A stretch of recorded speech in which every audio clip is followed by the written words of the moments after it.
those cases. Is that correct? That too is correct, Madam Chair. I'm trying to limit how much time I use and how outrageous some of the statements I've heard are. The reality is, goes back to a fundamental defect in Obamacare itself, which is constantly driven. The Affordable Care Act has made health care unaffordable. Been doing it for 15 years. The basic subsidies are in law. Our friends on the other side during COVID decided we've got a crisis underway. We're going to add a subsidy on top of a subsidy. The subsidy to what was called the Affordable Care Act, which was never affordable because we taxpayers who pay for our own insurance were subsidizing, correct? That is absolutely correct. So again, it's a subsidy on top of a subsidy. Our friends added it during COVID. COVID is over. They set a date certain that the subsidies would run out. They chose the date. And the date certain was? December 31st of this year. So they chose that date. By the way, they did it without any Republican votes, without any consideration of reforms, without any effort to hold down the price. I mean, They wrote it, they extended it, they added a subsidy to it, and they set the date at which that subsidy was to run out. President Trump certainly wasn't president when either the original legislation was created or this additional subsidy was added. So to blame it on him instead of looking in the mirror and blaming it on yourself is the height of hypocrisy.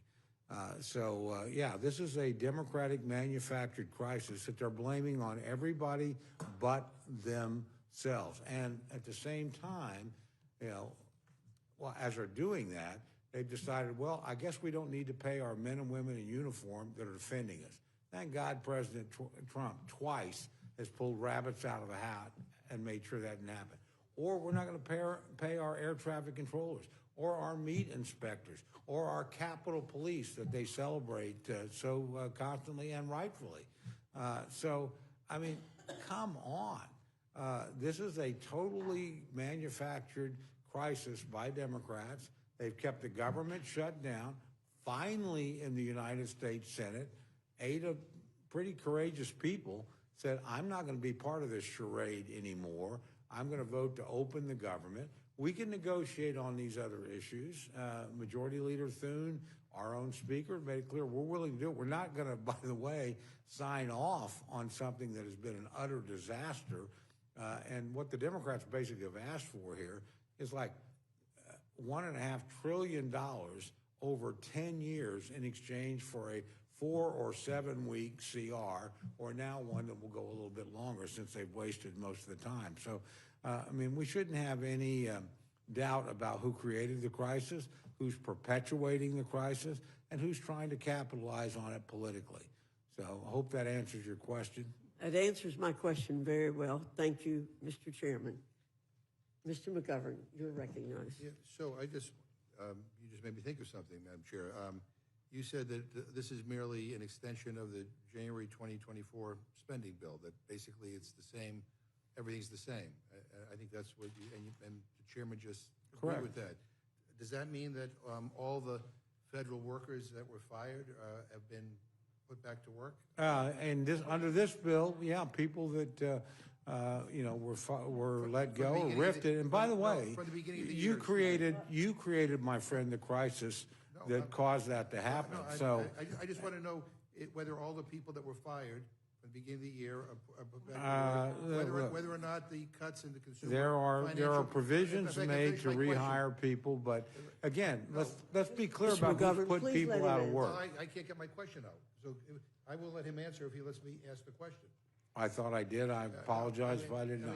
I want to know whether or not the cuts to the Consumer Financial Protection Bureau are restated, or the cuts to NIH, I go right down all the DOGE cuts. I mean, have they been put back? The provisions that Democrats asked for in terms of firing in the Senate are in the bill. No, well, that's not what this. That's not my question. Look, if you want to be against the bill, that's perfectly fine. The chairwoman just said that basically this is the same as all the funding that we voted for in January of 2024. I'm just asking you, the stuff that we voted for in January 2024, some of it is no longer there. And some of it, I think, has been illegally cut by the president. Mr. Lauro, do you want to give me a straight answer to that question? Absolutely. This is really quite remarkable. Since January until now, and the number may have gone up, over 220,000 federal employees have been let go. They have, most of them let go, some who took a buyout. The other fact of the matter is, it's not the same budget, because and we have a tracker. I can give you documentation that showed you $410 billion that we appropriated. Democrats, Republicans signed into law by the President of the United States. And that money has been terminated. It has been delayed. And it's $410 billion. I'll give you the tracker. It's about 25 or 26 pages. And you can go down and take a look at every appropriations bill, and you can find out what program has been terminated, what's been gone. And that since January has nothing to do with this crisis that the Republicans have initiated and shutting down the government because they don't want to negotiate on health care costs. So thank you for correcting the record. It's not the same that we voted No. for. But in addition to that, was this slush fund for senators who might have been involved with January 6th? Right, they snuck that in. Was that in No, in it was January not 23rd? in it. It was not in, and I will just say, in all fairness, that was done by the Senate. okay. They Sorry, snuck it in, sorry. and apparently there are Sorry. 2 violations attached to it. We could be losing about $8 million. So, Chairman, let me just ask you this question. Do you think the House should have been here these last several weeks trying to pass appropriation bills? No, we had to wait until the Senate acted on what we sent them. Right, It but took the Senate a long time, largely because our Democratic friends used the filibuster, which they claim they oppose, to force us to get to 60 votes. But We finally did, or they finally did in the Senate. So, no, there wasn't much for us to do we have 9 until more they... bills, don't we? Can I finish my Yeah. answer? There wasn't anything for us to do until the Senate acted. And the only reason it didn't act more quickly, under their own rules, the filibuster requires them to get to 60. The Democrats withheld their votes. So, I mean, it's Democrats that have kept us out of session. We sent this over in plenty of time. It's not like it was a last-minute emergency thing. I think, as the chairwoman pointed out, we passed this on September the 19th, well ahead of the time, sent it to them, and they couldn't get anything done. How many They couldn't get anything done how because many no appropriation Democrats bills do we would cooperate. How many I'm more sorry. appropriation bills do we have to pass in the House? We have passed everyone out of committee. Right. We have passed over 60% of the funding across the floor. We asked to have additional time. That time has largely been wasted. You know, we in this bill actually passed 3 bills across the floor, if we're able to do that later this week. So we were making actually pretty good progress. The difference is my friends on the other side in the Senate and here decided they would add things to appropriations that are not in our jurisdiction or our expertise. Look, we don't deal with Medicaid. That was actually done in the big, beautiful bill. We don't deal with that in Appropriations Committee.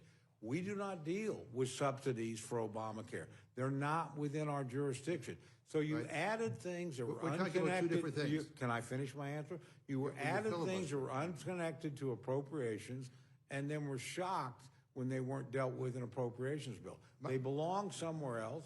It's my understanding both the Speaker and the Majority Leader, and frankly the President, have said, we'll negotiate with you when you reopen the government, but we're not going to sit here and negotiate after you shut down the government and threaten us. Nobody does that. You didn't do that when these Maybe roles you can were answer the Let me question. just say How that- many appropriation bills? 9 are left to go. Have we- 9 are left to go. We We have could have done passed them every during. Well, one- they're in the committee, Can but I they haven't been finish to my the floor. Answer just asking without a question. any interruption. We passed just every interrupted one her. across the out of committee. We've passed 3 across the floor. They collectively add up to over 60% spending. By the way, a far better record than the Democrats in the Senate had last year when they were in control. They didn't pass a single appropriations bill out. So yeah, we're moving pretty listen, well. we have 9 bills to go. Let me just ask. We have nine. The question I just want to make sure the question I asked that doesn't get answered is how many do we have left to do on the floor? We have 9 bills to do across the floor. I'm talking to that Mr. are Lauro. about 40% of federal spending. Madam Chair, I mean, I'm asking Mr. Lauro a question, and we can't. Oh, I'm sorry. I thought that was directed to me. I apologize. And I just want to know, the question I asked Mr. Cole, which he didn't want to answer, but I'll ask you, couldn't we have been doing stuff on the floor Absolutely. these last 8 Absolutely. weeks? There has been so much wasted time, even in the process of the appropriations bills. And we did pass them in committee.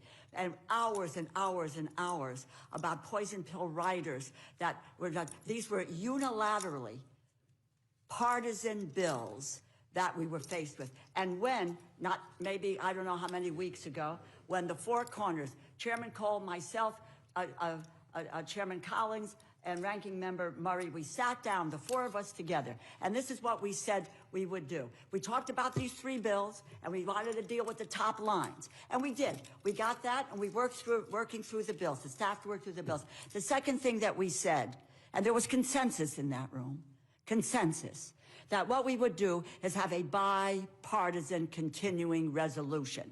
And that bipartisan continuing resolution would consider what Democratic priorities were and also deal with the power of the purse. We said that in that room. The next thing that we know, we were slammed with a partisan continuing resolution bill that did not take into consideration any Democratic priorities, nor did it address any of the issues of the power of the purse. But let me just say, I think what Mr. Cole won't say, but I think, I'm not sure he really believes this, but the bottom line is, I think in answer to the question of whether we should have been here doing other work, the answer is, of course, we should have been here doing other work. By not being here doesn't make things go faster. I have another question here, and that is that according to the Congressional Budget Office, extending the ACA enhanced premium tax credits for 1 year would cost between $25 and $35 billion. And I just want to know how you guys were able to find $4.5 trillion in tax cuts in your reconciliation bill, with more than $1.4 trillion in tax cuts for people with incomes over $500,000 per year, but choose not to extend these health care tax credits that working people rely on. I mean, that's 56 times more on tax cuts for the wealthy than it would have cost just to extend health care tax credits for a year. I mean, I think in your district, Mr. Cole, I think there's like 48,000 of your constituents rely on the ACA for their health care. And they're getting bills like my constituents are, like Mr. Laura's are. I have 37,000, you have 48,000 in your district, and in my district, Massachusetts, I've got 37,000. So kind of comparable. I mean, I'm getting calls from constituents who are, out of their minds trying to figure out how they're going to pay for this. I mean, this week I received, this is one of them wrote me, this week I received the Massachusetts Health Connector open enrollment paperwork. The cost of the plan I'm currently on is going up by 62%. Another person said, I just received my letter and my monthly cost has gone from $1,287 to $3,026 for the next year. As a working family with a daughter who has an autoimmune disease, we're struggling. I'm working 50 plus hours just to pay the insurance. Another person, if I continue on the same plan I am on now, it will be 2.5 times more and be unaffordable. 15,000 plus a month is incredulous for one person's health premium. When I calculate my net income, not gross, it is beyond sustainable. I mean, I can go on and on and on. I know you, but how do we reconcile the priorities that give us, tax cuts for people who are well off, but when it comes to health care, and we can argue about whether the system can be better, I would prefer a different system. I would prefer Medicare for all. We've done it. We did a hearing when I was the chairman of the Rules Committee on that, and it was a very good hearing. But nonetheless, this is an immediate crisis. And I think people can't understand is how you can find in a nanosecond the money for tax cuts for people who are well off, but we can't find a way to just help middle-class working families get through this really difficult time. I mean, yeah, I mean... Is that a question? Yeah. Well, the most immediate crisis in my district are the thousands of workers that you and your colleagues have put out of work that aren't getting a paycheck. That's the calls I get. I have thousands of them. They're the ones that keep the airplanes flying. They're the ones that do the National Weather Center. No they're calls on wondering healthcare? why they're not getting paid. So you get no when calls there on was legislation, we could have had these debates, we could have had these arguments. Why are they being held hostage? Why are you not willing to pay them? That's the calls I get. So nobody Why calls you is on the healthcare? government shutting down? Why do men and women in uniform who are deployed have to wonder whether or not their family at home is going to get a paycheck? That's on you.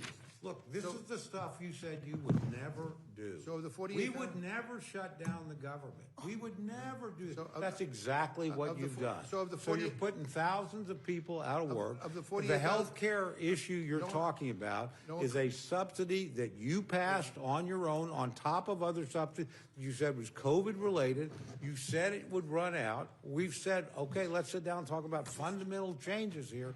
But no, it's like we have to have our way. We have to have a guaranteed spending of $1.5 trillion over the next 10 years to exchange for you to pay people for 4 weeks in your original proposal. So we actually asked for 7. You've tried over 50 times to repeal the Affordable Care Act. The most immediate crisis in my project you've created.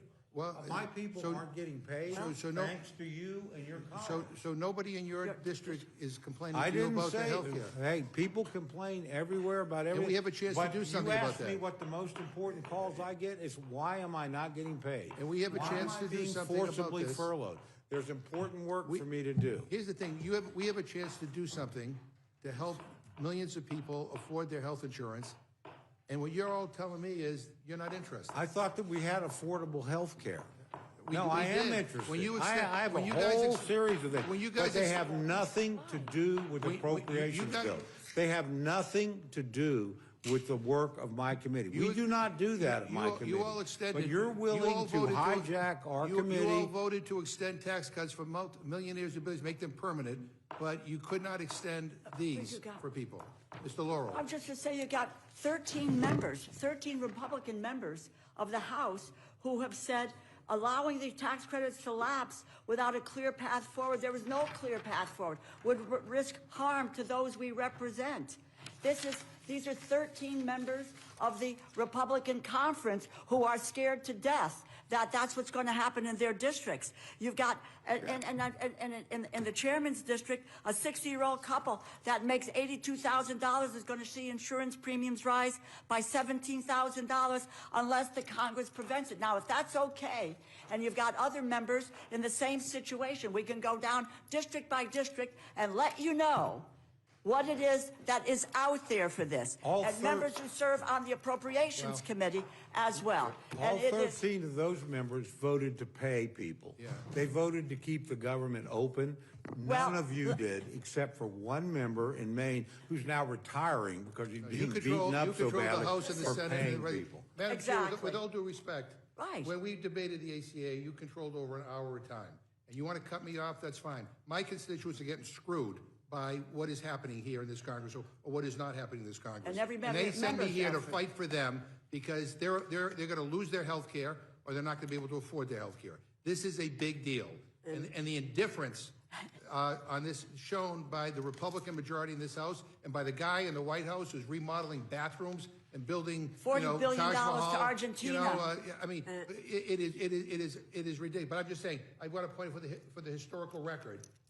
I'm not getting the same courtesy that the chairwoman received when we did the ACA. Just listen to the American people. Last Tuesday, they made their voices heard on these issues. And you ought to take heed with what happened last Tuesday. Mr. McGovern, what Mr. Cole has pointed out, and I've pointed out, and others have pointed out, this was put in place by the Democrats. The cutoff of the subsidies was put in place by you. And I think we have debated this point. Ms. Fishbach, Oh, I know, okay. Well, Ms. Fishbach, you're It's recognized. useless. Thank you, Madam Chair. And I just, before I go any further, I just want to recognize, I think you mentioned, it is Veterans Day. So I want to wish all of the veterans Right. happy Veterans Day. We should pass the, and all of us, I Advance think, funding. I'm speaking. I know Okay. you are. But I think Thank you that very much. you know, all of us probably to be here had to miss events that we were going to be at, and so I just wanted to say thank you for being here, and sorry that we couldn't attend those veterans events to commemorate Veterans Day for them. So just for that, but I am, as the discussion goes on, am amazed at this because this Democrat shutdown is all over a simple, clean, continuing resolution. Not clean. 6 weeks. 6 weeks Not clean. clean. Well, the Democrat alternative, ma'am, was $1.5 trillion worth of spending. So this was a clean 6 week CR. We could have had all of those discussions you're so concerned about. Not We clean. could have been doing that. And the simple fact is, there was a vote on September 19th. If you voted yes, you voted yes to keep government open. You voted yes to pay people. You voted yes to keep things moving along. You voted yes to continue the appropriations. If you voted no, which the Democrats, with the exception of one, voted no, voted yes. that shut down government. You voted yes So, to allow it to ma'am, be money ma'am. was stolen. Ma'am, I am speaking. I hear you. Okay. And I just wanted to say, you know, there's questions about whether or not we were working, and with all due respect, You're not working. you were looking in the wrong place because all of us were working. I was in DC. You looked in the wrong place. I was meeting with constituents. I was in my district part of the time meeting with constituents. So to imply that we were on a vacation is ridiculous. It's just ludicrous because our constituents know we were working. I mean, my staff, you know, I came, met with constituents here, met with constituents in the district, and I think pretty much every single one of the Republicans did. And so I find it just ridiculous, and those kinds of statements are just pure not accurate. I'll say it that way. But Mr. Cole, Chair Cole, has pointed out that the appropriations process is so incredibly important. It is the way we should be doing things. The Appropriations Committee was doing it. Just needed 6 more weeks on that clean CR so that we could continue to do it. We're going to pass the 3 that are going to be on this bill. We have some more. We're going to continue to do that. But that's the way things should be happening here. It is absolutely, it's regular order. We should be doing it. And I just had a couple of questions just for clarification for Mr. Cole. And so does this bill provide funding for SNAP? Yes, it does. Did the bill that we voted on September 19th provide funding Yes, for it SNAP? did. Yes. So if we had voted way back in September 19th, we would have taken care of that. So, Worth noting, Lack too, of the majority understanding. of both houses voted for that. 55 senators voted for that, and obviously a majority in this body because it passed here. So it's just simply a Senate rule that's been perverted and taken advantage of. A majority of Congress has voted consistently to keep the government open while these other issues can be dealt with. It's Democrats that decided to shut the government down. and like I pointed out, simple fact, September 19th, you can check the record. Who voted yes, who voted no? Yes to keep the government open. And I've pointed that out repeatedly over the last few weeks, the last weeks while we've been shut down, because it's a simple fact. It's not the rhetoric. It just, you can prove it by checking the record.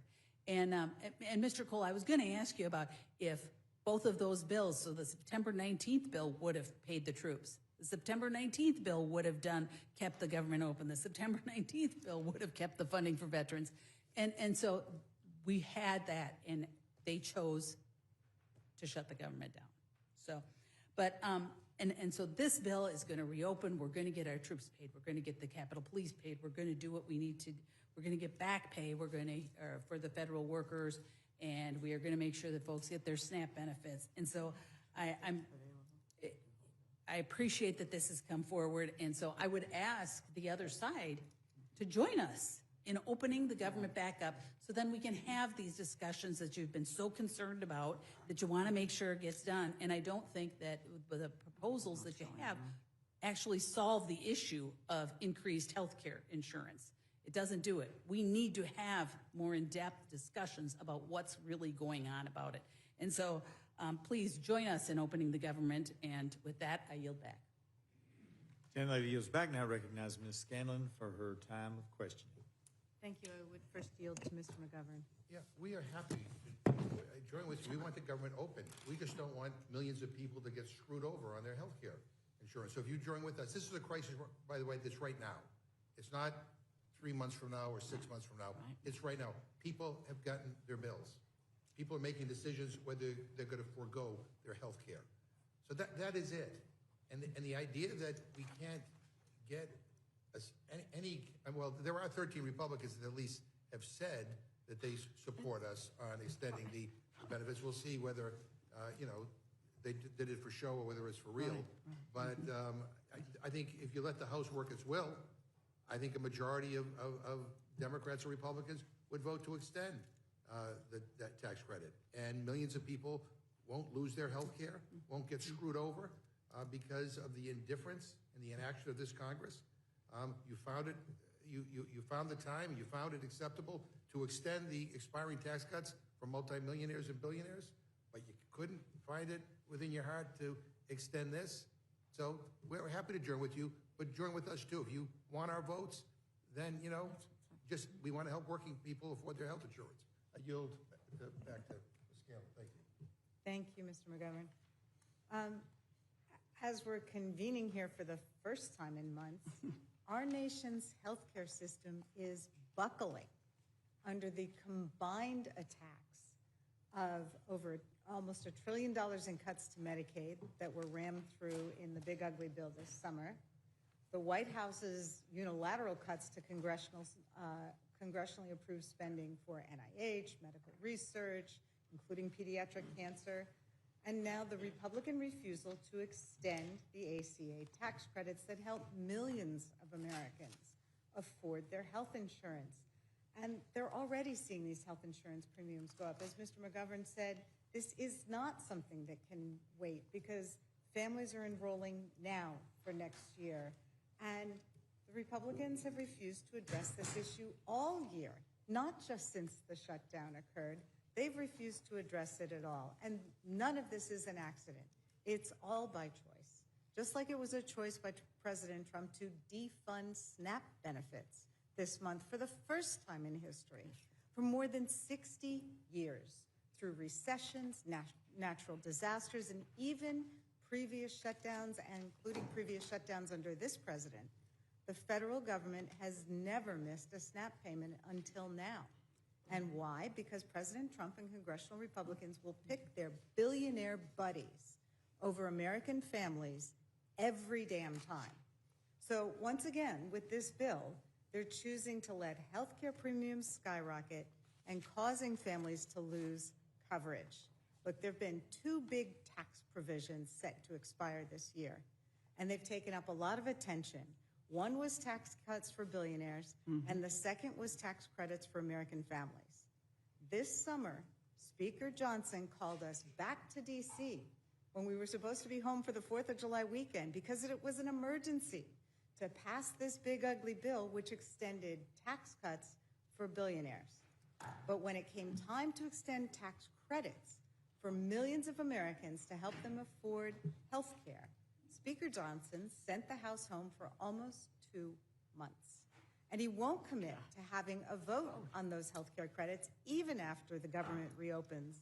And again, that's a choice. For the last 42 days, while the Speaker has made clear that he has no interest in negotiating with Democrats to produce a bill capable of passing both houses. His job isn't just one house. It has to be able to pass both houses. While he's been refusing to do anything, the White House has been working overtime to use the shutdown to inflict as much pain as possible on the American people, particularly the most vulnerable of our neighbors. And again, that's a choice. The White House chose to try to fire more than 4,000 federal workers.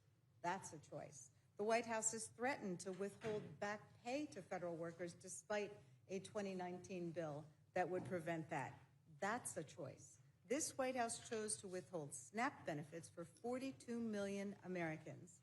It has pressured states not to advance those benefits.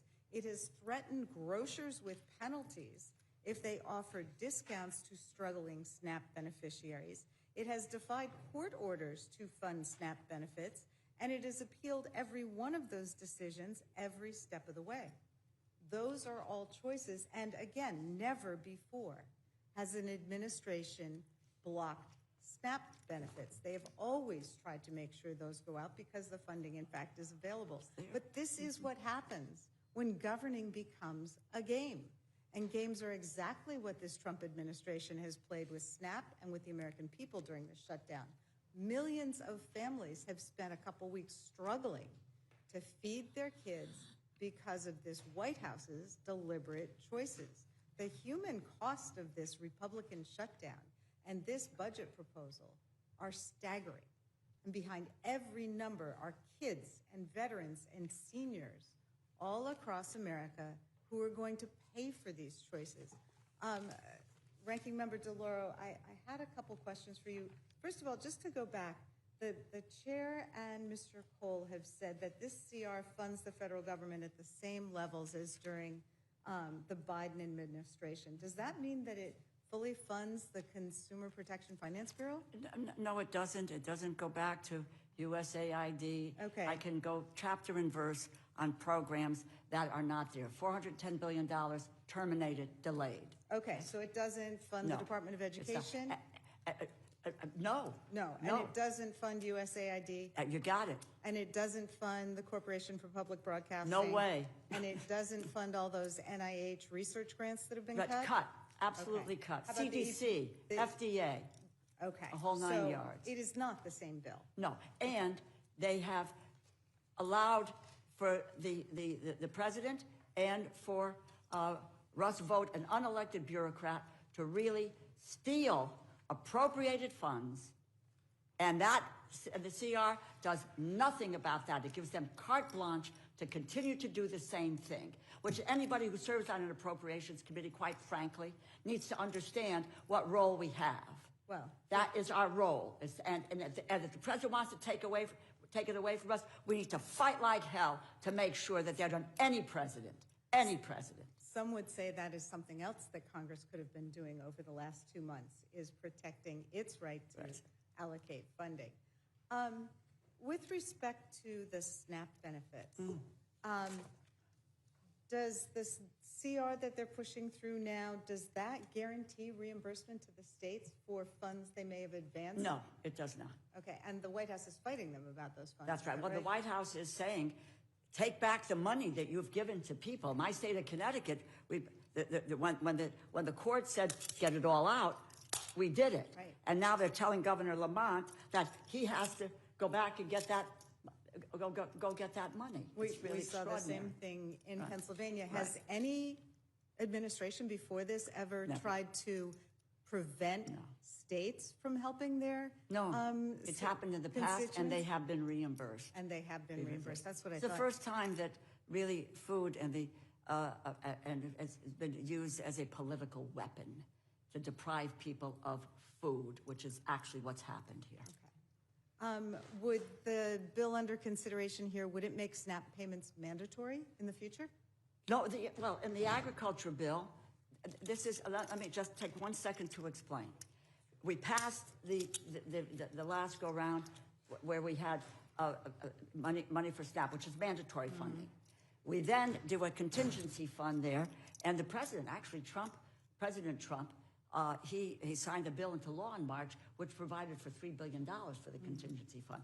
Biden had done it, before, so there's $6 billion in the contingency for an emergency. So to say that the government had to open before those is really misinformation, and quite frankly, it's a lie. It's a lie. But in the bill, that's there, the agriculture bill, there is the money for SNAP, and yes, there's a $6 billion contingency fund. Okay. Whenever we have a big bill like this, there are things that crop up in it, and one of the corrupt Easter eggs in the text of this bill is that it would allow certain senators to get payments from the federal government because a special prosecutor got a warrant that allowed the special prosecutor to investigate whether or not they participated in illegal efforts to overturn the 2020 election. Is that an appropriate use? Well, first of all, it doesn't belong. funds? Speaking of things that don't belong in an appropriations bill, this certainly doesn't. But as I mentioned in my remarks, that this is really egregious. This was the chair of the Senate Appropriations Committee saying, taking the word of the majority leader and putting this piece in the bill without anyone knowing about it. Leadership, I didn't know about it, and I would just say my colleague, the chairman of the House Committee, didn't know about it. Mm-hmm. And the issue here is what the results of that is to allow, there's 7 or 8 people involved here that, and again, whether or not you believe what happened on January 6th, my God, how the heck can we just airdrop this stuff in the bill with no one knowing on? But the price tag is potentially $8 million to pay off senators. Okay. Look, I think the American people are smart enough to know who's fighting for them and who's fighting to line their own pockets and those of billionaires. Mm-hmm. This is a bad deal. It fails to extend the ACA premium tax credits. It fails to guarantee a vote to address the Republican healthcare crisis. It even fails to guarantee that states are reimbursed for stepping up and providing SNAP benefits that have been illegally blocked by this administration. We need a budget that protects all Americans. That's what governing and leadership is supposed to be about, and that's what Americans deserve. So I can't in good faith support this deal to reopen the government because it doesn't meet those basic standards. And I would yield back. Gentlelady yields back. Now recognize the gentleman from Texas, Mr. Roy. Thank my friend from Virginia. Good to see everybody back. Good to see you, Mr. Chairman, Ranking Member. A couple things. There's been a lot of conversations here about the federal employees. Real quick question for the Ranking Member. How many employees would depart through attrition, whether it was under Biden or President Trump? Yeah, well, overall, we've got, that's almost, I think it's now over 220,000 federal employees that were either fired, some took the voluntary buyout, which maybe is what you're talking about with the attrition piece, but over 220,000 federal employees. That started in January. It has nothing to do with a government shutting down and people furloughed, et cetera. These people were gone in a nanosecond here. So question to Mr. Chairman, what I was getting at here is, for whatever the numbers are, 220,000 or variants, Mr. Chairman, would you agree that a very large number of those go every year by attrition, say over 100,000, that there was in fact this deferred program, right, where they were basically offered the ability to leave, which represents another large chunk, I don't know, 60 or 70,000 or some significant number. And then there are questions then of additional employees, whether it's RIFs and so forth. And in the question of the RIFs from October, which are post-shutdown, post-Democrat caused shutdown, that those RIFs are reinstated under this legislation, correct? To the ones post-shutdown, is that correct? That's correct. And all of the prior folks, we're talking about the vast majority are those that are either left through attrition or those who went out under the deferred program. Is that true? That's correct. So I think a lot is being made of that, and I think then the question becomes, well, what is the right number of employees, right? I mean, so you've got people who are leaving under attrition, you have people who were then, they took a deferred program, they left, and the administration is trying to act. And then with respect to the RIFs and the decisions they were making in October, is that not the prioritization authority that the administration has during a shutdown to manage what they've got to on a cash flow basis to manage the functions of government? I think that's correct. Let me add one thing, just an interesting wrinkle on this, and I just speak for my own district. We had people that wanted to take the buyout, right? That they literally, the government said, no, we're not going to. You're not going to be able to because you're mission critical. I mean, over 1,000 at Tinker Air Force Base wanted to take the buyout, but they were too important to keeping bombers in the air, tankers in the air, AWACS in the air. And the decision was made locally by the commanding general. No, we can't afford to lose you. I mean, you can leave, obviously. Any Americans can resign their position, but we can't give you a buyout. We really need you here. So, yeah, I mean, these numbers are a lot more complex than simple, which I think is the point you're making, than just stating a number and saying these people are all driven out. That's just not the case. Well, and importantly, I think if you go from that to then the second area of concern, which we're talking about with respect to just the shutdown generally, true or false, on September 19th, we passed legislation that would have continued funding at current levels through November 20th. That's true. And on October 1st, the government entered shutdown because the Senate, by virtue of decisions by Senate Democrats, refused to take up and pass that bill, which undeniably would have continued to fund government at the current level beginning October 1 through November 20th. And instead, we entered a shutdown. That's correct, although I always think it's important to note 55 senators, majority of the Senate, did actually vote to keep the government open. And so important for the American people to understand that was a choice. And so I think when we talk about a shutdown, the question is why? Why? Why do it? Because here we are, and we've got legislation in front of us that Democrats have now supported in the Senate that return us effectively to the status quo ante, where we're going to have government funded out to another now date certain, now extended into January, because we're now into November, so we had to extend the date. We managed to move 3 appropriations bills through some degree of regular order, 3 bills in the House and the Senate. But by virtue of now passing this bill, we're going to restore where we would have been had we just done our work on October 1. So the question is, what was the last 45 days all about? Could it have been potentially the intervening political elections? Could that possibly have been the cynical motivations of the, not right now, I won't. I was going to ask you a question. Could it have possibly been the cynical motivations of my colleagues on the other side of the aisle? Just a rhetorical question that I'll leave floating out there to say, what were the reasons? We know why. Because our colleagues on the other side of the aisle have nothing to run on. And our colleagues on the other side of the aisle want something desperately to run on. So they're trying to manufacture a healthcare crisis that they created. That's the actual truth. And with respect to healthcare, the question that I would ask is this: should we be putting forward legislation that will continue to fund the insurance companies at the level they're currently getting, where 85% of their revenues are coming from the federal government? Because that's what's happening. Or that $35 billion are going to insurance companies last year to go to people that weren't even using their plans. Is that what we should be doing? Is that the healthcare system that my colleagues on the other side of the aisle are saying that must be addressed by virtue of subsidies to insurance companies?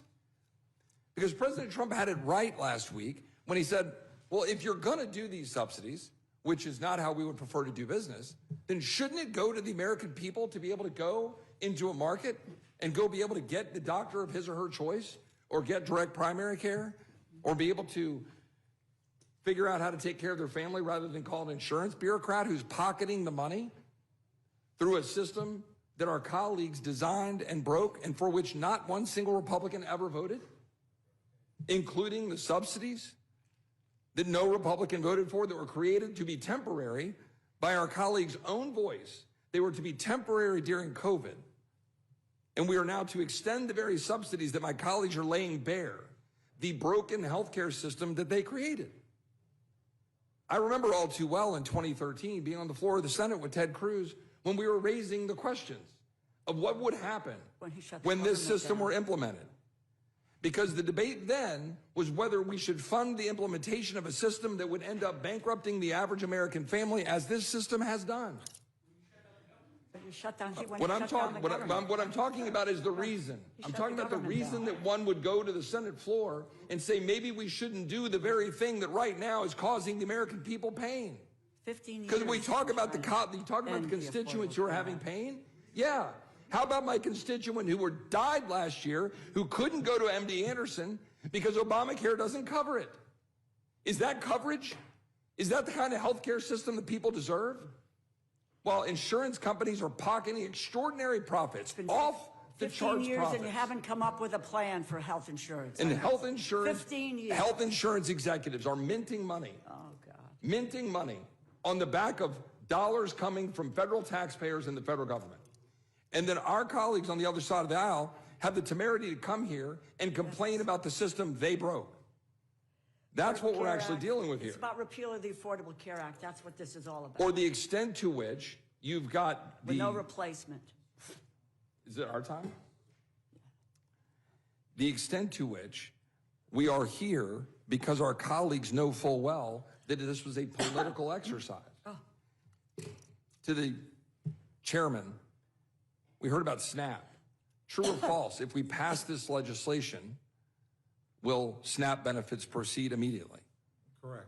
They could proceed. So if we pass this legislation tomorrow, Yeah, SNAP funding will continue immediately. correct. While our friends at the other end of Pennsylvania Avenue are trying to manage the funding of government, while our colleagues on the other side of the aisle have shut it down. They're at Correct? the Supreme Court trying to end that. Mr. Chairman, one last question. So our colleague brought up the big, beautiful bill. When we created and set out the big, beautiful bill, and we put into it components to deal with border security and defense, where we had $150 billion for each in that legislation, was that not beneficial for the executive branch to manage through such a moment as this, where our colleagues have shut down the government and they've now had additional flexibility with respect to dollars? Not all, it's not appropriations, I realize that, but they had additional flexibility to manage through it so that we could continue to secure the border and secure to defend the nation. I wouldn't presume to speak for the administration, but that would be my opinion, that has given them the ability to make sure that we've been able to pay our troops twice, which would not have happened had they not had that flexibility and the president not made some tough decisions. So, yeah, I point out, I know everybody here is concerned about SNAP and WIC, and the president directed additional resources into those programs to the extent that he could during a government shutdown. So, I mean, the president's done everything he can to mitigate, I think, what our colleagues on the other side of the aisle have done. They haven't been able to do it in the House. I do stress this is a Senate deal that it's been the minority position in both chambers. But I appreciate what the administration's done to try and make sure the people that needed help got it, the people that deserved to get paid did get paid insofar as they could do it. But yeah, again, they can't do it indefinitely and they can't do it for everyone. Mr. Roy? I think, Chairman, one last point that I want for the record. The Obamacare 2026 premiums, there's a great report that puts out that shows that only 3.3% of those premiums are affected at all by the COVID credits, that 97% of the premiums in 2026 will continue to flow as normal, and I'd like to insert that in the record. Thank you. Mr. Roy, Thank you, Mr. Roy. Mr. Neguse, you're recognized. Thank you, Madam Chair. Good to see you. I just have to start. Chairman Cole, I have a number of probing questions, but before I ask you some questions, I have to address some of the comments made by the gentleman from Texas. I'm just going to read a quote. And I do this because I actually don't think I could find a quote like this from Chairman Cole. So in some respects, although I disagree with much of his testimony, but he certainly has more clean hands than some of my other colleagues. Quote, "Let's not fund a government that's going to be exacting tyranny over our American brothers and sisters." Full length of the interview is available here, and some key quotes are below. This is from The gentleman from Texas, Mr. Roy's website, November of 2021. Should any Republican vote to fund an executive branch? In other words, should Article 1, Congress, which has the power of the purse, as the founders gave us, should we give any dollars to the executive branch for President Biden to issue unconstitutional and unlawful mandates that are causing people to have to choose between their livelihoods and getting a vaccine which they don't want? Let's stand united. Let's not do what these 13 Republicans did last Friday and go side with Nancy Pelosi. Let's not fund a government that's going to be exacting tyranny over our American brothers and sisters. This is for Mr. Roy. Spare me. Hold on. No, Mr. Roy, it's my time. It's my time. You certainly made that clear with the chairwoman. Spare us. Mr. Cole, perhaps, I think, as I said, can have some clean hands to talk to us about this particular set of circumstances we find ourselves in. You cannot. There might be other colleagues of yours, I think, who might share Mr. Cole's worldview, but I don't know. I thought I've heard everything in Congress, but to hear my colleague from Texas, his indignation about the government shutdown as he instigated and tried to instigate shutdown after shutdown, just 3 years ago, 4 years ago. This isn't distant memory. In any event, I digress. Mr. Cole, how many days has the House of Representatives been in session since August 3rd? Couldn't tell you off the top of my head. 12 days sound about right? Something like that. I can represent to you that the House, since August 3rd, has been in session for a total of 12 days. I don't know if you're familiar with Steve Bannon. I suspect you are. Yes? Never met him. Never met him. You know of him. If you read the newspapers, you know of him. Yeah, I don't. It's not a trick question. You know Steve Bannon exists. No, all right. sir, I know who he is. Okay, there was a report recently where Steve Bannon compared the U.S. Congress under Speaker Johnson to the Duma, allegedly. You think that's an apt comparison? No, I don't. No. Would it surprise you to know that the Duma has been in session longer this fall than the United States House of Representatives? I don't know that the Duma sessions make very much difference. Well, I'm not so sure they make much difference here, given the way in which Republicans are capitulating to every demand that President Trump makes. I think it is shameful that the House has been in session for 12 days since August 3rd. 54 days out of session. You cannot possibly, Chairman, you've been in Congress for some time. You can't possibly defend a 54-day recess, the second longest recess in the modern history of the Congress. You would defend that? You should probably direct that sentiment toward the United States Senate. The Senate decides when the House is in session? No, if you'll let me finish my Well, my no, point. because I don't. My point is we sent a bill in plenty of time over to the Senate to keep the government open functioning. All these other issues you're concerned about could be addressed, could be debated. Why not pass these bills? Whatever. Why not consider the bills on the floor? But we're waiting for the Senate to get back. Why wait? The Senate has now finally acted. Okay, Mr. Cole. Wasn't the Republicans that kept it from acting? I understand that. I understand. You Okay, said that that's in my response concern. to Mr. McGovern. My question is, and this was what I think he was trying to glean from both you and the ranking member, there are plenty of appropriation bills that were passed out of committee. The House could have met the last week of September, any week in October, last week, yesterday, any time over the last 54 days. The House could be convened to consider these appropriation bills. John Thune doesn't get to decide when the House of Representatives is in session. Mike Johnson does. And I'm trying to understand from you why you've decided to take this position. I don't make these decisions. I'll finish and then I'll let you answer. Okay, I'm sorry. Why you've I taken thought you this had. position that the House should effectively stay out of session. I mean, I guess this is your position, that if the government is shut down, the House of Representatives should not convene. Is that your position? If we can open it by ourselves, which we had done. Sure. We had passed legislation, clean legislation, to keep the government open. You've said that. It went to the United States Senate, and you wait until they send you something back. And do nothing else. That's my point.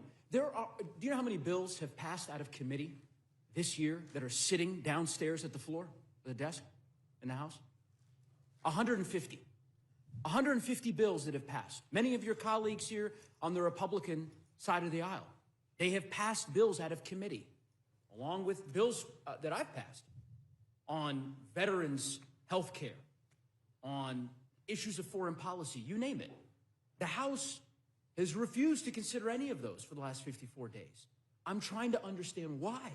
Why not just say to the Speaker in October, you know what? Call us back.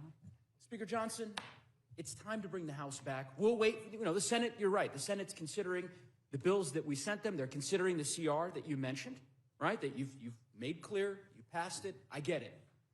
But while we're waiting, maybe we ought to consider other matters, including the appropriation bills that you are so proud of that you moved out of your committee. I am proud of them. I would be much happier if the Senate would just open the government But you don't and have we to can wait proceed. for them. I don't understand. Look, I mean, honestly, I think I've got an answer to that question. I think you've answered it. And I Okay. think the answer is effectively that John Thune is in charge of the House calendar from here on out. That basically the position is, I mean, Mike Johnson has given his gavel. I thought he gave, I didn't ask a question, Mr. Cole. I'm sorry. I thought you I did. thought Mr. Speaker Johnson had given his gavel to the president. But it appears as though, at least based on your answers, that he gave it to Senator Thune. Because there is no excuse for the Speaker's decision to keep us out of session for 54 days. And by the way, this is no excuse for the government to be shut down. Mr. You Cole, and your colleagues that have wasn't a voted for that question. I'll ask you. repeatedly. I'm happy to ask you a question. Because it seems like you are very comfortable with the House being out of session for extended periods of time. Is that a fair? I am comfortable doing my job, and I've been here quite a bit, my friend. I understand. And working on these issues, quite frankly. But we didn't vote to shut down the government in the House. Okay, you mentioned you've been here a long and time. to be fair, my Senate colleagues didn't vote to shut down the government, and Got a it. majority of the Got it. United States You've Senate, made that including position clear. members from your party. You've made your did not position vote. clear, Mr. So Cole. I think the people that shut down the You government said can take you've made your responsibility position for clear. shutting down As the you government. said, you've been here a lot longer than I have, and that's certainly true. I've been here for long. I found an article. This is from 2007. You've been in Congress for some time. The headline, Cole, quote, "Now is not the time for a vacation," end quote. This is when Democrats had the majority in 2007. Congress must work through Memorial Day recess to produce a clean funding bill. U.S. Congressman Tom Cole today joined nearly every member of the Republican conference in sending a letter to then House Speaker Nancy Pelosi, calling her to keep the House in session until Congress sends then President Bush a clean funding bill that he will sign into law. This was effectively, I'll just say, the letter was sent to Speaker Pelosi 8 days before Congress is scheduled to adjourn for the Memorial Day recess. Legislative business is not scheduled to resume until June 5th. I mean, you all were clamoring, demanding that the Speaker reconvene the House and not take a 10-day recess. And now, what? We're in week 8, and we're finally here? And you won't say a word of criticism about the Speaker's strategy in keeping all of us? I reserve my criticism for the people that shut down the government of the United States. I and think have kept it shut down for 40-odd days. I think and it have made is- sure recipients didn't get it. Have I made think sure it's people rich. didn't get paid. That's Mr. who Chairman, I'll I think it's criticize. rich. Again, I would just simply say that if the shoe were on the other foot, I don't think, honestly, I don't think you would hesitate, to call the Speaker's actions disgraceful, to keep us out of session for 54 No, days. But in not any quite. event, that's fine. Let's talk about the last 54 days. So the Speaker, he said something that was fascinating. I thought it was a really interesting quote. If I can find it. Here we go. It was interesting. So the quote is, "House Republicans are doing some of the most meaningful work of their careers. They are in their districts. I don't want to pull them away from that." You agree with the Speaker's comments? I don't speak for the Speaker, but I don't disagree with him. Look, we're waiting for No, the no. Senate That's to not the do its question. job. That's not the question. No, You answered it. You answered it. I don't Okay, so Chairman, disagree with the Speaker. it sounds like you're saying that you agree that with the Speaker. Republican members were doing some of the most, quote, meaningful work of their careers during that 54 days. I assume you were here in Washington and back in Oklahoma, Yeah, right? Did you have any in-person town halls? no. None. 54 days? Did several teletown halls. Teletown halls. But you've done in-person town halls before. I know that to be true. Why not? 54 days is a long time. Not one town hall? Nope. Did you visit any of the federal facilities? Oh, I visited federal in your facilities. I've done multiple meetings with chambers of commerce, Rotary clubs. It's been highly visible. I don't know if you heard my colleague, Ms. Fishbach. She took great umbrage at this notion that, that Republicans were somehow on vacation. Did you make it down to the Mar-a-Lago Halloween party? No. You didn't get the invitation to the Gatsby invite? No. I don't know. It would be interesting. I don't know if any of her colleagues here on the other side of the dais made it down there. It strikes me that it would be hard to describe the last 54 days, at least from what I've seen, as meaningful work on the part of my colleagues in the House Republican Conference. But, again, those are that's something you'll have to defend, and folks will defend to their constituents. I can defend myself a lot easier. That's fine. Not voted to shut down the government. Mr. Chairman, you've answered the question. Thousands of people. You've answered the question. Let's talk about, Mr. Chairman. That's what I would worry. Madam Chair, regular order, please. So, I want to talk to you about the. I want to ask the members of the Rules Committee not to interrupt the witnesses, please. And I hope, Mr. Neguse, you do have some questions, and yet you just don't want to harangue the chairman. I'm far from haranguing the chairman. I'm giving the opportunity for the chairman to explain the meaningful work that he's been engaged in, and I suspect that he welcomes and relishes that. So I want to talk to you about the provision that my colleague from Pennsylvania noted earlier. And this is the provision that essentially allows specifically 8 Republican United States senators to reap upwards of $500,000 payday with respect to the phone record notice provision that they've added into the bill. You support that provision? I didn't have anything to do with it, didn't have any knowledge of it. Not asking if you have knowledge of it. Do you support it? Yeah. Do I support the bill? Yes. Do I support every single provision of the bill? No. You don't find this provision repugnant? I think most American people are going to find this pretty repugnant. I was surprised to see it in the bill. I was unaware of it. It was not. Why not work with us to remove it? Let's see what you do. Well, we've got an amendment. I will tell you this. I am very concerned, and actually Democratic senators said this. I think particularly Senator Coons. I am very concerned that anybody, whether they're in the House or the Senate, is singled out and not notified that their records are being subpoenaed. That concerns me a great deal. And does that justify? Now, did I know about this provision in the bill? No. Do I think it needs to be in a funding bill? Not particularly. But do I think getting the governments open is important? Yes, I do. But I was unaware of the provision, so. Well, there's an amendment that will be introduced I'm not asking a question. Mr. Chairman, not asking you a question. Let me finish my statement, and then you'll have an opportunity. There will be an amendment proposed to remove what I think is a deeply insidious provision. I think it is outrageous for these Republican senators to effectively guarantee themselves $1 million paydays. Retroactive provision in this bill that very clearly applies to them. The removal of all relevant immunity defenses on the part of the United States government. This is insanity to allow this provision to go forward. And I would hope that my Republican colleagues would join us in supporting the removal of this provision. At a minimum, we ought to be able to find common ground on that. So with that, Madam Chair, I yield back. Thank you, Mr. Neguse. Mr. Langworthy, you're recognized. Thank you, Madam Chair. And I, like all of you, are here in Washington today instead of celebrating the incredible veterans in our district and across the country.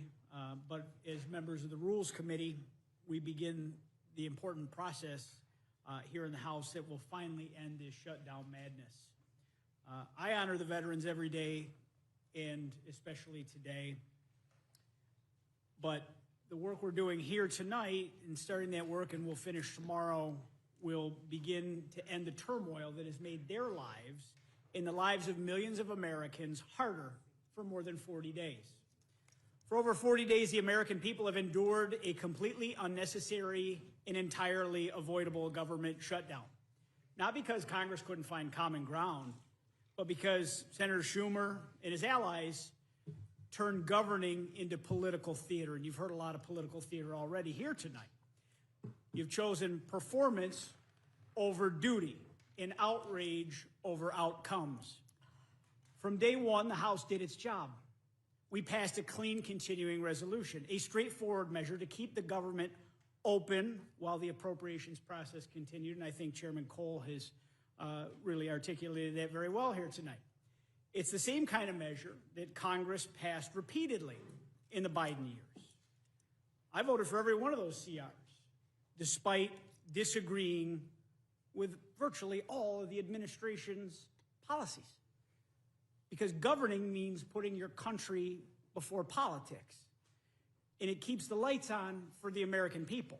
We pay far too much in taxes, every American, for the government to not be responsive when they need it the most. And that's what responsible leadership looks like. And I'm sure if we dug into all of the tweets and the statements from all the different shutdown cliffs and crises that we've been in over the years, I mean, we would see all of my colleagues on the other side of the dais swearing up and down how it was the end of the world to shut down the government. But White House switches hands, and then they did what they probably said was the unthinkable, and they shut down the government. But this time, you know, even though we passed the bill in the House, the Senate Democrats refused to act responsibly. They saw an opportunity to score political points and to appease an angry faction within their own ranks. They decided to shut down the government, not out of principle, but to please the loudest voices on the far left. Now, let's be clear. This debate wasn't about spending. This shutdown is not about health care or any legitimate policy disagreement. It was an exercise in power, a stunt to divide and distract and delay. And while they were busy playing politics, it was the American people that paid the price. The hypocrisy has been staggering. We've all seen members of Congress, I've seen some in my own region, standing at a food bank, lamenting that nutritional assistance was lapsing and was interrupted. Then, in the very same press conference, they vowed against ending the shutdown. Nothing to do. How can you have it both ways? You can. How can you want to be seen as an honest human being where you stomp and you stamp and you have your temper tantrum and you say, my way or the highway. You acknowledge people are suffering and doing without. But then you say you won't vote to make that pain go away. How? If you want to present yourself as an intellectually honest individual, how can you try to have it both ways on this argument? The American people have suffered long enough. You've called it a Republican shutdown. Now you're furious that the shutdown is ending. It's not leadership. It's hypocrisy at its very worst. You're trying to say this is a health care bill about a policy that Chairman Cole has articulated about 19 times tonight is not involved in the funding levels of this government. There is plenty of time for a robust discussion to work together through the natural process where it belongs. Our VA employees have gone without pay. Our border agents, our Coast Guard, they've missed paychecks while still serving this country. Families depending on SNAP and WIC have been left wondering when they get food on the table. Air traffic controllers, by God's grace, we had no air disasters during this. A system that is already overstretched, that we are trying to modernize and fix and recruit more of. They've worked without a paycheck, and the American people have fortunately been kept safe. These are the real-world costs of the political games. Real people, not anyone in public office, paid the price. Now, after weeks of pain and posturing, the Senate has finally discovered a breakthrough. But let's be honest, this is the same bipartisan agreement they could have passed 40 days ago, 30 days ago, 20 days ago. This deal could have been on the table any time they were ready to come to that table. But the only thing that changed was political timing. The only thing that changed. And that timing should not be lost on anyone. Anyone watching, any members of the media, as to how all of a sudden we get to this epiphany that now is the time.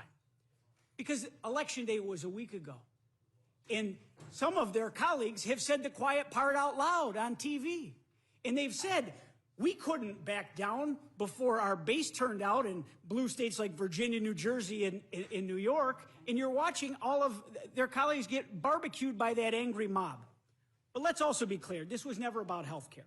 This was about another talking point and another distraction. And we can and we will have that full and honest debate about health care during the final appropriations process and throughout the budget year.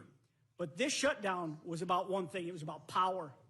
It was about Chuck Schumer and Democratic leaders trying to hold a government hostage for their own ambitions, to satisfy their angry mob that wants them to come back with a pound of flesh from President Trump. If Democrats want to let their angry fringe burn their party down, that's their choice. But we are not going to let them hurt the American people any longer in this process. We are not going to let them hold anyone hostage in the name of political chaos. And I want to thank senators on both sides of the aisle to coming to their senses and working together. And I specifically want to mention Senator Fetterman, who has said from the very beginning that you can support the health care policy efforts that many in this room are talking about tonight. But you could also do what's right and fund the government and take care of the people, which we swore an oath to do. He was the most plainly spoken, honest broker on the Senate side. And that's what courage looks like. So as we take up this measure here in the Rules Committee today and the House tomorrow night, we're doing what should have been done weeks ago. We're restoring order, we're reopening government, and we're putting the country first, because that's what the American people expect and they deserve. To the veterans who have waited for benefits, to the workers who have missed paychecks, to the families who have worried about how to make ends meet, this should have never happened to you. You deserve better from your government, and politics disguised as principle. So today we will act, and tomorrow we will finish the job. We will bring this shutdown to an end once and for all, and we will send a message loud and clear that governing is not performance, it's a responsibility. Because this was never a shutdown of the government, this was a shutdown of common sense. And I yield back, Madam Chair. Thank you, Mr. Langworthy. Ms. Leisure-Fernandez, you're recognized. Well, thank you so very much, Madam Chair. And it's so good to see everybody. Bienvenidos hace tanto tiempo. It has just been way too long, right? But it's been so long that, following up on my colleague, and I will now say friend, Representative Langworthy's comments about what is this about, let's remember how we got here. Because it has really not been that long for the American people, because we were here.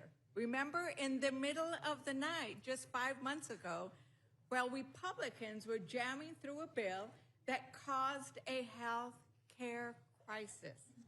And now we're here because they refuse to solve a major part of that health care crisis, which is those enhanced premium tax credits that are rising, and they're doing it now. The reason we needed to act and act now is because people opened those bills, they opened those notices, and their premiums are going up. I mean, anybody watching, I don't know why people watch Rules, but people do watch Rules. Raise your hand if you are seeing your health care premiums go up. Because everywhere I go, people are seeing their health care premiums go up. And it's not just because they're letting them expire. It's what you did back in the dead of night, where you rushed through. We had to rush to make sure you gave those billionaire tax credits that are permanent. Those are permanent tax credits, which we had to pass before July 4th, but you couldn't bother to extend the tax credits for working families and businesses before the end of December. And you did it all by raising the deficit. Mr. Roy has passed, he's always talking about that darn deficit, $4 trillion. $4 trillion. You raised our, not just our health care costs, or everything, right? Insurance premiums, groceries, utilities, everything's going up. And you know what's interesting is that those tax credits that Democrats are fighting for are especially important for folks who live in rural and Republican-held districts.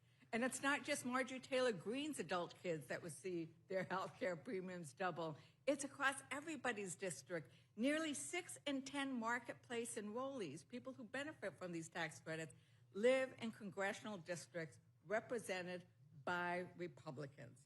Chairman Cole, do you know how many folks in your district will see their premiums? I think I've been educated about that tonight, actually. And do you remember what it was? It was about 48,000. 48,000. But you know what's interesting is your Health State's Insurance Commissioner actually thinks that 100,000 Oklahomans could no longer afford health insurance by the end of the year. I'm sure you know Glenn Mulready. Mulready. Glenn Mulready. You know what he Mulready. said? Mulready. So Glenn Mulready, your insurance commissioner, said he tried to talk to his delegation about how it's not a great idea to have these all just disappear, but maybe do it more gradually or do something. He said, I like this quote. He said, they weren't listening at that time, though. Did you talk to the commissioner? I am not talking about this. We actually talk pretty frequently. Okay. He calls at least once a year to every member of the delegation. Again, I know him quite well. What's interesting is right now we're in this moment where once a year is not enough because those health care premiums are going up. The president of the Oklahoma Hospital Association, he thinks it's even worse when you take into account everything. He said 300,000 Oklahomans will be affected. This is his quote. It's been a long time since we've seen individuals faced with the real challenge of deciding whether or not to take advantage of health insurance for themselves,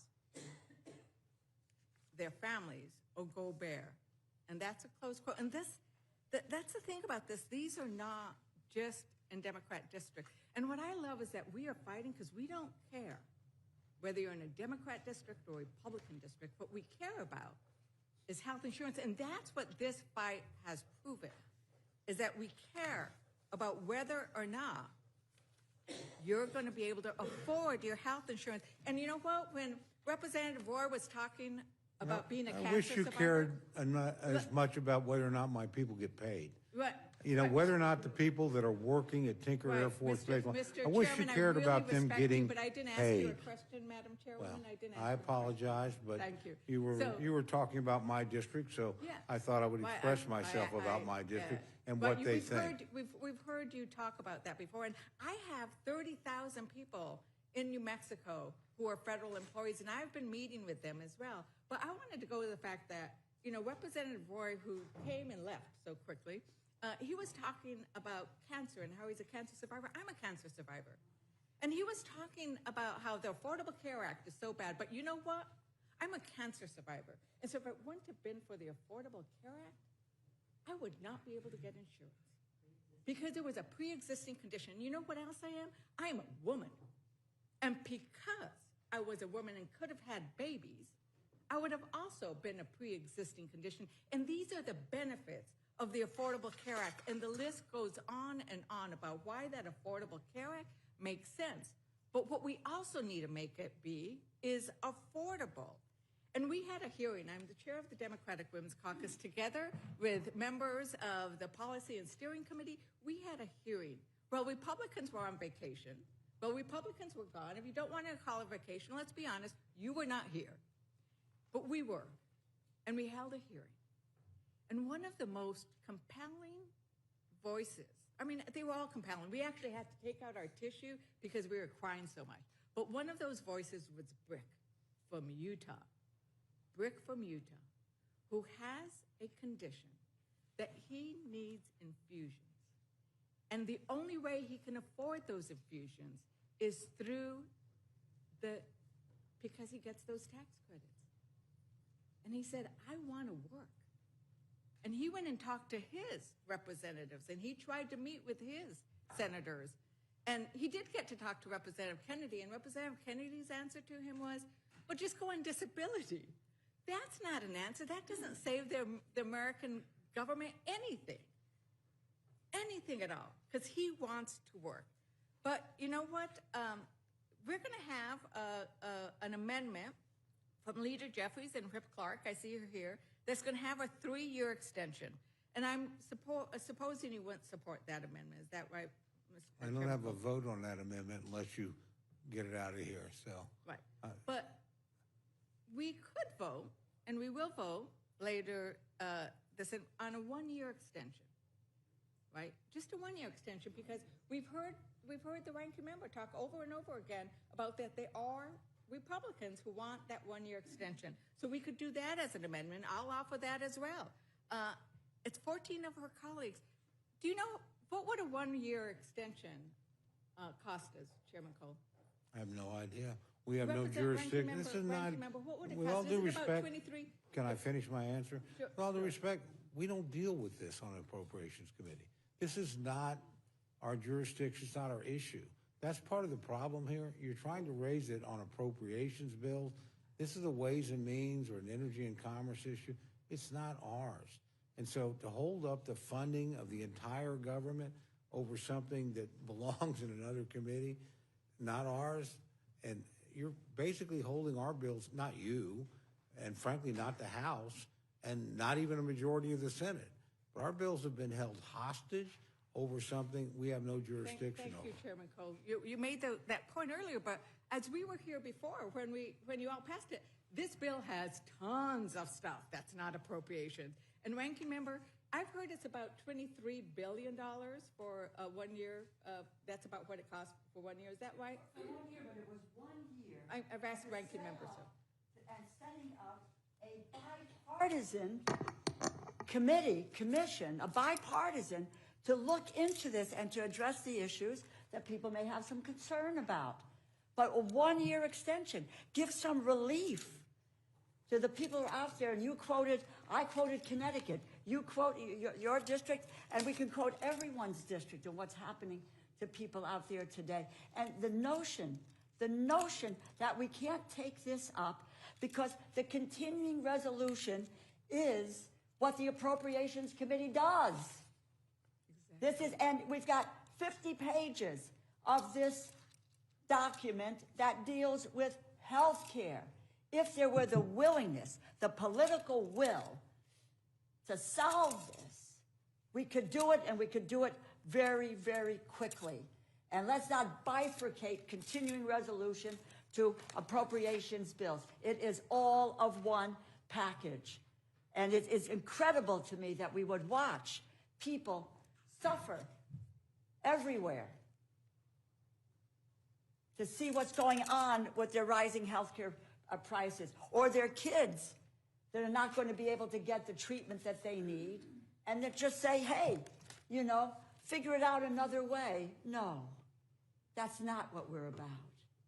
And that really is what is so outrageous about the conversation and what is going on. Go ahead. So, ranking member, I think that you're right on point. It's like, we can do this because we do it all the time. This bill is full of things, and we'll get to that whole idea of the payola for those senators in a moment, right?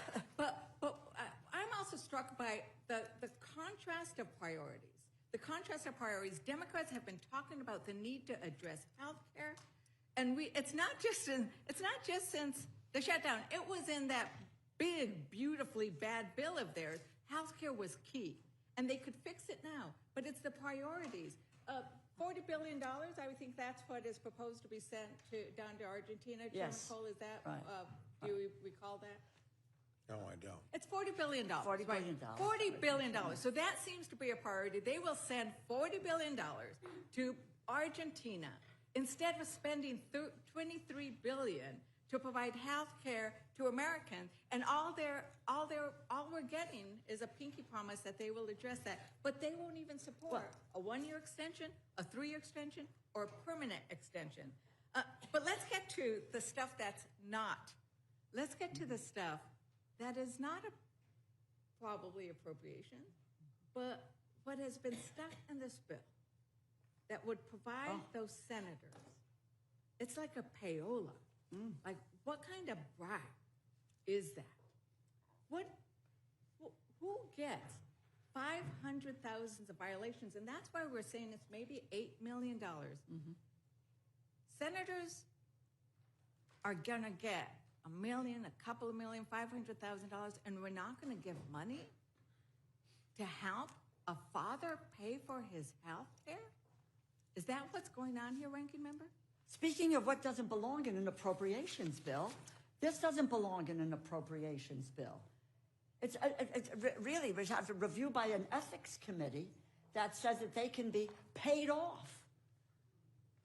We had it's just outrageous what's happened here. But in terms of the process, where it so violates what appropriations has done, it normally is the process where you get the 4 people involved that are the chairs and ranking members in the House and Senate, and you have a sign-off on the bills. First of all, that did not happen this time as well, and my Republican colleagues, or no, the Senate, the Senate chair, they just went forward and posted the bills without having sign-off. Then this is secretly put it in the bill at the last hour with no one, including the House chair or ranking member, or I don't believe the ranking member on the Senate side.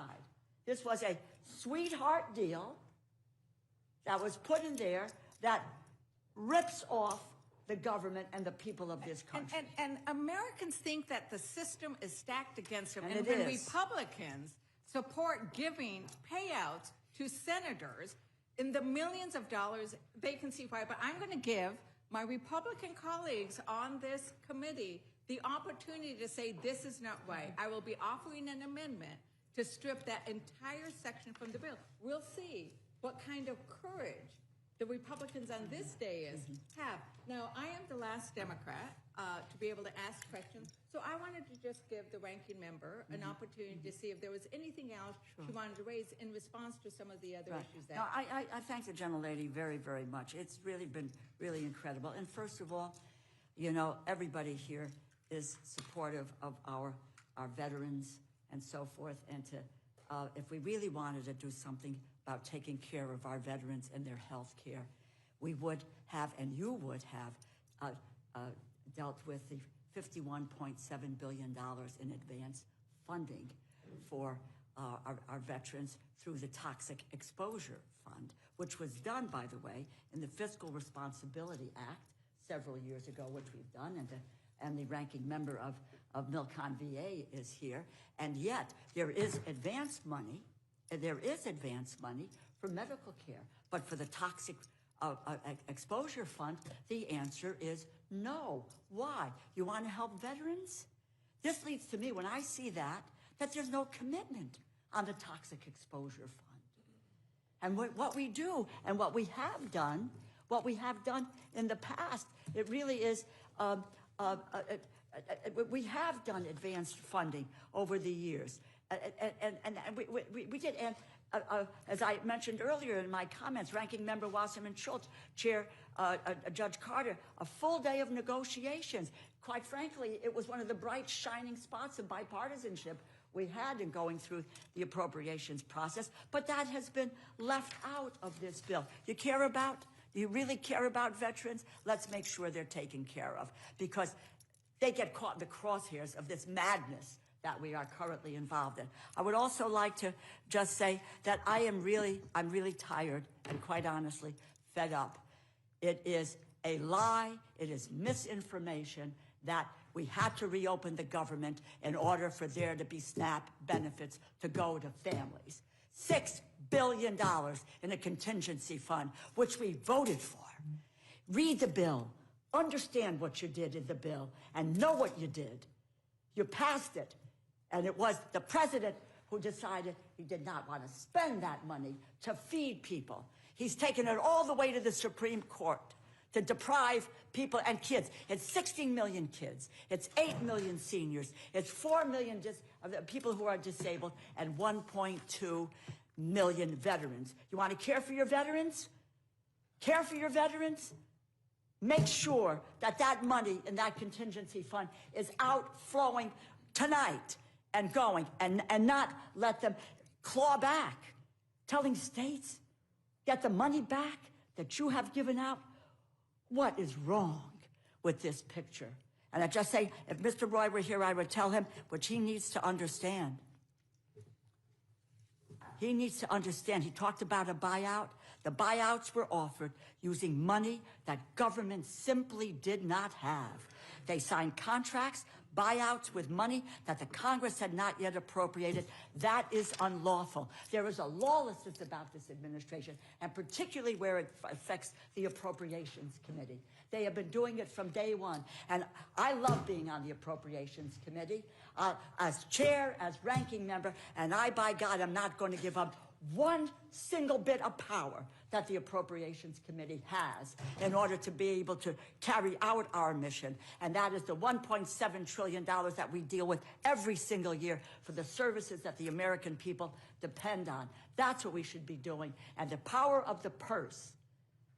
Talk about a clean bill? No clean bill. They took back $410 billion from that earlier budget, and nothing is said about allowing them to continue to get away with this. An unelected bureaucrat, Russ Vogt, who has the power to take that money away, which Tom Cole and myself and the other appropriators said we were going to pass because it makes a difference to our constituents. It is really unbelievable lawlessness that has been pervasive since January here, and that's something that we ought to really take back for the Appropriations Committee, but for the good of the American people. And the health care piece is absolutely the center of what this shutdown, yes, has been about, because that is a priority and it needs to be. Why? The last point I will make to you is, why now?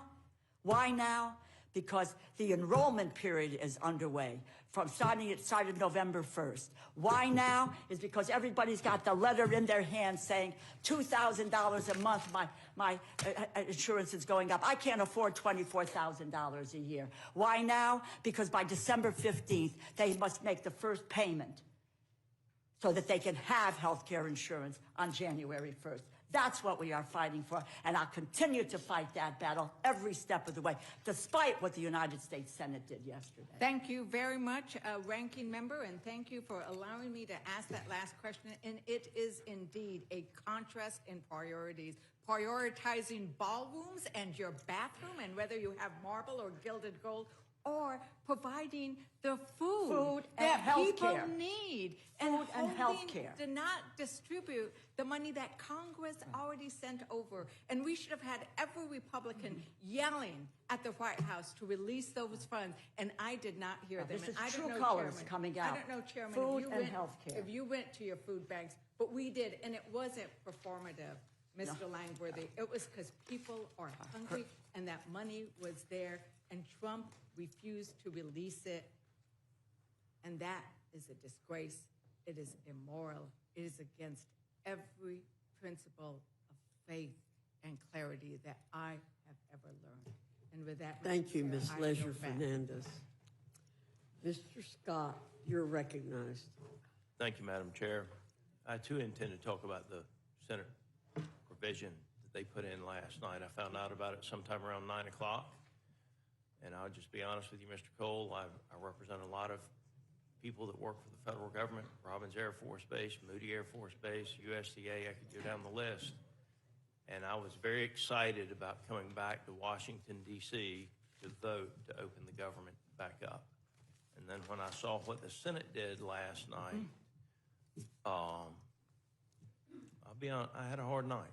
And I've been struggling with what the right vote is because of what the Senate did. And I want to just tell you, because I want the American citizens to be able to read it. You can start at page 217 of the legislation where it says requiring Senate notification for disclosure of Senate data. And there's a lot of with respect to's and other things in the first pages. But when you get over to page 223, you'll see where they've created a private cause of action. Specifically for them. And it goes on and it says that cause of action, and this is on page 224, any senator whose Senate data or the Senate data of whose Senate office has been acquired, subpoenaed, searched, accessed, or disclosed in violation of this section may bring a civil action against the United States if the violation was committed by an officer, employee, or agent of the United States, or of any federal department of agent or agency. Relief. If the senator prevails on a claim under this subsection, the court shall, not may, shall award for each instance of a violation of this section the greater of, not the lesser of, the greater of statutory damages of $500,000 or the amount of actual damages, reasonable attorney fees, cost of litigation, and it goes on from there. Now, there's other language in here, waiver of sovereign immunity, no qualified immunity, and there's other language in here too that indicates that each line would be an additional payment. And so most of us as members have a campaign phone, a campaign email, a personal phone, a personal email, and then a business phone and a business email. That's 6 violations the way they count it. If they went for all of them, 6. Minimum of $500,000 apiece. Now, I don't think, and I've been asking questions on this since last night, and I'm going to tell you, I don't think that Senate leadership shared with the leadership of the House what they were doing. Now, I want the Democrats to know this. My understanding is that Chuck Schumer was very much aware and signed off on this particular language as well. So just, y'all might want to ask questions about that. I'm just telling the truth on this. Is as soon as I found out about it, I started asking questions. But they're saying, well, the executive branch shouldn't be checking up on the legislative branch. Well, there's some truth to that. There's a lot of truth to it. I believe in the separation of powers. And they talk about it being good governance. The thing that I can't get past, though, and this is, again, I mean, for the American citizens, if you go to page 227 of the bill, limited retroactive applicability. In general, the amendments made by this section shall apply to any acquisition, subpoena, search, accessing, disclosure of Senate data as defined in Section 10A of the Legislative Branch Appropriations Act of 2005, and to any failure to disclose such an acquisition, subpoena, search, accessing, or disclosure occurring on or after January 1 of 2022. So it's given them the ability to retroactively go back. We know, you literally know who, at least, we may not know all of them, but we at least know the list of some of them. In this paragraph, the term violation section 10 is the meaning given to the violation section. It goes on from there. But there's also language in there where it indicates that each account is a separate payment. Now, this language did not go through any committee markup. This language was not shared with the House of Representatives prior to it being put in the bill. And I personally agree that it should be removed. The problem is if we remove it, the Senate, it has to go back to the Senate. And then you're right back to where you were 40 days ago, where all of a sudden you're trying to get a piece of legislation out of the Senate. And so, I mean, I've struggled. I want you to know that, Mr. Cole. I want the American citizen to know. I've struggled with what the right course of action here is because what they did is wrong. This should not be in this piece of legislation. And they can say it's about good governance all they want to. When they made it retroactive, then all of a sudden it was no longer about good governance. There's actually a list of people that know they will get paid as soon as this thing is signed. At least they've got the coupon where all they have to do is go file at the courthouse and get paid. And I haven't decided exactly what I'm going to do. My gut is, because of the way this place is so dysfunctional now, that the right thing to do is to get the government cut on as soon as possible and make sure that the American citizens are watching what those senators do and hold them to account for what they did. And at the same time, the House put legislation out that actually reverses what the Senate has done They should vote on this in the light of day. If they think this is the right thing to do, then they should have a committee meeting and a straight up or down vote on it. Don't hold my people who work in my district at Robins Air Force Base paycheck any longer than it's already been held. And so I want you to know, Mr. Cole, you're our chair. I respect you tremendously, as much as I respect anybody in this House, and as much, I mean, I can take everybody I ever met. I have tremendous respect for you. You are a man of integrity and honesty, and when you tell me you didn't know, I trust you.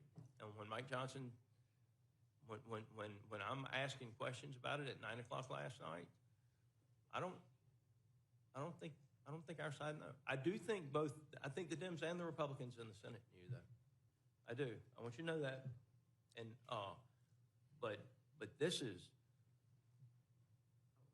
I mean, the American citizens just need to read it, and they can figure out for themselves. It's not that hard. It's big letters. It starts on 217.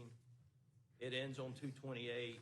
It won't take you 10 minutes to read it, and you really can pretty much start where the private cause of action is discussed. But that would never pass if that was a standalone piece of legislation, and it is clearly authorizing an Appropriations Act. Would the gentleman yield? I'll be happy to yield to Mr. Roy. I just want to add that I share the concerns of the gentleman from Georgia. I do not think that this provision should have been inserted. It certainly shouldn't have been inserted at the 11th hour without deliberation and back and forth. I do believe that the gentleman's correct. There were Democrats and Republicans involved with it.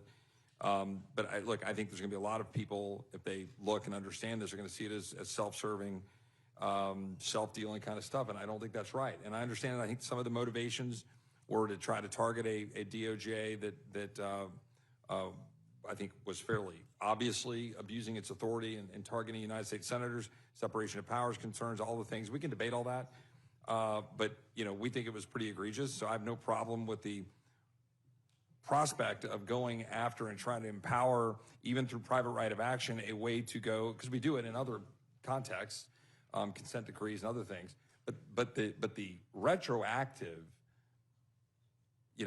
potential to have dollars going to United States senators when we've got American citizens, whether it was J6ers, whether it was people from the FACE Act, whether it was others that have also had the full force of the federal government through the Department of Justice targeting and coming down on them. And they're going to see, oh, but you can slide in a provision in here for United States senators? Like, it is beside my comprehension that this got put in the bill. And it's why people have such a low opinion of this town. I am torn also, the gentleman from Georgia, because we need to fund the government and we need to get this passed. And I'm trying to figure out what we can do to force the Senate's hand to say you're going to repeal this provision and fix it without amending it here to then delay the funding of government, which we want to proceed to go move forward with. But that provision needs to get fixed. And we need to find a way as a body to get it fixed as soon as possible. And I'm continuing explore the options tonight. I yield back to the gentleman from Georgia. Mr. Scott, would you yield? I just want to point out it's $500,000, and the way it's written, it is a minimum of $500,000. It is per line. It is and Ms. Ledger Hernandez, I'll give you 60 seconds. And I think it's time to move on. I just don't. I truly appreciate your very careful consideration and review for the American people of this. As you know, I do have an amendment to strike the whole thing, and I think it would send a great message if you would actually say, "I'm going to vote for this amendment." And this is why I didn't want to get into this debate. The problem is, if we could take it out and send it to the Senate, and know that the gamesmanship wasn't going to be played over there, and the government would get cut back on, I'd be glad to. But the bottom line is, if we amend this bill with anything at all, we risk extending the shutdown, air traffic controllers not being paid, law enforcement not being paid, our staffs here not being paid, and that's a risk that I don't trust. Yeah. And I'm not saying I don't trust just the Democrats. I don't trust the system to work where we could fix it with what probably a supermajority of this committee thinks should be done and not delay the government coming back on. And with So that, the other, yield I would only point out, that it's not, if you would,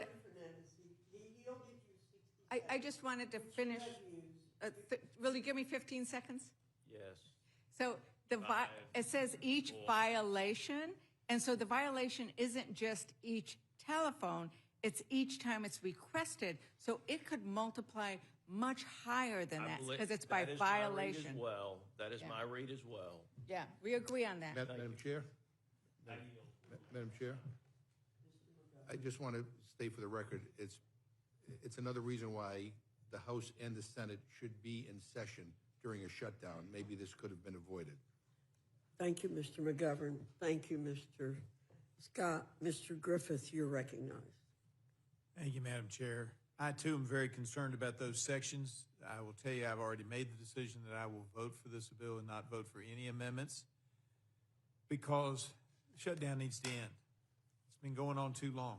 Too many of my people are hurting, and we got to get it. We got to get it done. There's some other issues in here, not as egregious, but at least it was done in the light of day with a vote. But the hemp issues, that was a fight between gentlemen in the Senate from Kentucky, both of them fighting each other. I don't agree with the solution they came up with, but I'm voting for it because I've got too many people that need the government to open.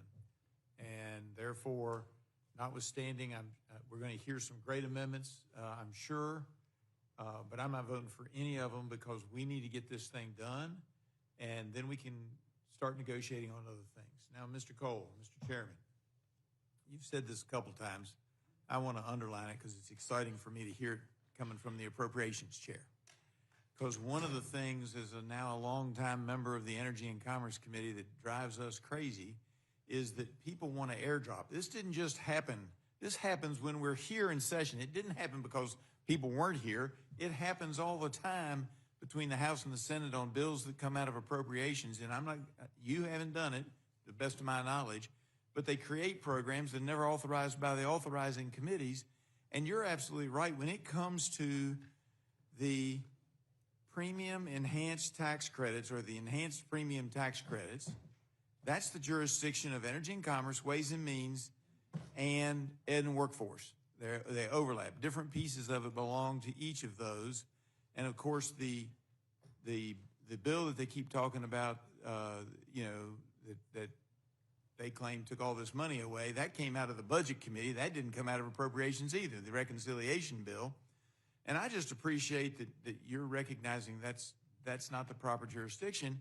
And before we had the shutdown, I wrote a whole column on how we could reach some kind of an agreement on a glide path.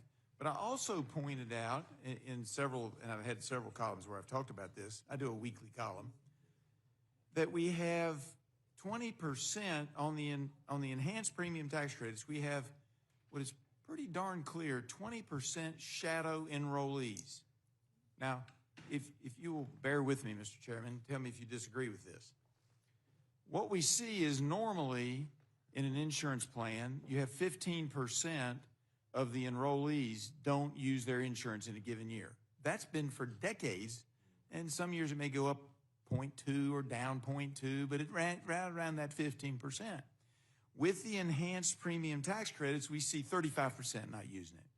And here's what I believe is happening, and I think most experts agree with this. You tell me if you have any disagreement. Jump in, Mr. Chairman, and tell me if you disagree. What happened, because it was an emergency piece of legislation during COVID, because they wanted to help people that were having a hard time, they didn't put in all the checks and balances. So you don't have to re-enroll. It's an automatic re-enrollment because it was only going to be a 5-year program. And what could happen, and the theory I use and the example, the hypothetical I always use is, if you live in North Florida and you happen to go to a grocery store or a mall and you get enrolled, and then 6 months, 8 months, 9 months later, you move to South Georgia and you go to the mall or the grocery store and you get enrolled, most citizens of the United States would think, well, I'm enrolled now in Georgia, so they've canceled my program in Florida. But that's not happening with the enhanced premium tax credits. And my frustration with this argument for the last 40 days has been, open up the government and we can figure this out, because as the Health Subcommittee Chair on Energy and Commerce, I don't want us to continue to waste 20% of our money that we're spending. It's billions of dollars. I don't want to continue to waste 20% of that money that doesn't go to help a single enrollee. It goes to the insurance companies, and they're getting the money. They don't know whether the people really exist or not either, because there's no way to check, and it keeps rolling on. If we do a 3-year extension without some way to check, or a 1-year extension, which our colleagues on the other side of the aisle have recommended to us, either a 1-year or a 3-year extension, we're going to continue that 20% waste. We're going to waste the taxpayer dollars. That doesn't mean I don't want to help people who are trying to struggle. And even for some of those, Kaiser Family Foundation estimates that 10% of the people are receiving these benefits are over the 400% poverty level, which means they're making $106,000 a year. And maybe in some of the rich districts in the country, that doesn't seem like much money. In my district, where the average household income is just over 50,000, we haven't quite reached 51 yet. That means they're making pretty good money, and yet we're not even looking at doing that. Now, I'm not saying we take that away 100% the first year. We got to take a look at that. That's what needs to be negotiated. But that was never part of your bill. That was in my jurisdiction. Isn't that correct? That is correct. And to the gentleman's point, go back, a totally separate bill, but you'll remember toward the end of last year, we were working hard. A lot of our fellow Americans were hurting from hurricanes. We're doing a disaster relief bill. The Appropriations Committee did a little over 100 pages and spent about $100 billion, I think 110 because we added $10 billion for ag. That bill was 1,500 pages long when it hit the floor. None of us were consulted on the Appropriations Committee about this. And honestly, it had some stuff I probably would be for, like PBM reform, and it just didn't belong with us. And matter of fact, we caught a lot of grief on the floor from both sides of E&C because what were you doing? We didn't. It blew up because people look at a bill that big and they go, "What in the hell is in 1,500 pages?" And again, my committee didn't have any. Now, in the end, what we passed was what the Appropriations Committee did, which was a little over 100 pages. But all the rest of that stuff was loaded on us. This is, so it's not like they even come and ask us. So I've had some pretty stern discussions with our leadership about this. But it's true on both sides, and it's true with other committees. I mean, other committees use us as the mule. I don't recall anybody carrying an appropriations bill to help us out on E&C or Ways and Means or anyplace else. Don't give us any ideas, Mr. Chairman. Yeah, so believe me. So I agree with gentleman's point. I would prefer these things go to the committees that have the expertise, and they move the vehicles, not us. Not because it's a must-pass, we got a fun deal. If it's a good bill, and if it's bipartisan, like PBM reform, I guess was, from everything I heard, then why couldn't it trot out there on its own? Why did it have to be part of ours and confuse everybody about what we had in the bill that we had no hearings, no jurisdiction on, or anything? So that's an institutional problem. And I would say I see it on both sides of the aisle. Yep. It's something that we're trying to stay away from. And I appreciate you working on that because, as you know, and it's part of why my colleague, Mr. Scott, is frustrated with the way this place works because we have rules and then we don't follow those rules. And if we follow the rules, I don't think we'd be in this spot because my colleagues on the other side of the aisle are correct. We've dumped all kinds of things before in appropriations bills, but that doesn't mean it was right. And in this case, you gave us a bill that dealt with appropriations, kept us open for 7 or 8 weeks, and I submit to you, Mr. Chairman, I think at least on the part that was, I don't know about the part with Ways and Means and Ed and Workforce, but the part that was in Energy and Commerce, I think we could have hammered something out. But the number one concern that I have about just doing this blanket and claiming, oh, we're saving health care, is the 20% that's going to the insurance companies. It's not a question of, which side of the aisle you're on. we're giving 20% of the money that we're spending on the enhanced premium tax credits directly to the bottom line of insurance companies because they don't know whether it's Joe Smith or Jane Doe or somebody else, but they know pretty much based on statistics over decades that there are 20% shadow enrollees. And if we don't fix that waste, we are not doing a service for the American people. We are not keeping track of the dollars. And it's a shame that it got wrapped up in this. It was fake from the beginning, in my opinion. We could have worked on it. We could have passed the CR. And while some people say it wasn't clean, and technically it had some other stuff in it, but none of it was stuff the Democrats opposed. Telemedicine, federal qualified health centers. I mean, there was some good stuff in there that belonged in an appropriations style bill. And it's all in here, is it not, Mr. Chairman? All that stuff we had in the original CR is still in here. Pretty much, yeah. Yeah, I mean, as far as those programs are concerned. And yet, because some folks wanted to make it all about health insurance, which was not what this bill was about, was it? No, sir. And didn't actually want to deal with resolving the issue in a responsible legislative manner, working through the proper committees. We've been shut down for 40 days, and that then ties my hands tonight. I can't vote for amendments that I might otherwise think are appropriate, and I can't vote for amendments that I think are not only appropriate, but are truly justified, not just marginally, but by 2/3. I cannot vote for them because I want to get this shutdown over. There are too many things being impacted in my district, and I'm sure in other districts too. I can only speak to my district, but having one of the most economically challenged districts in the country, I heard somebody say something about suffering.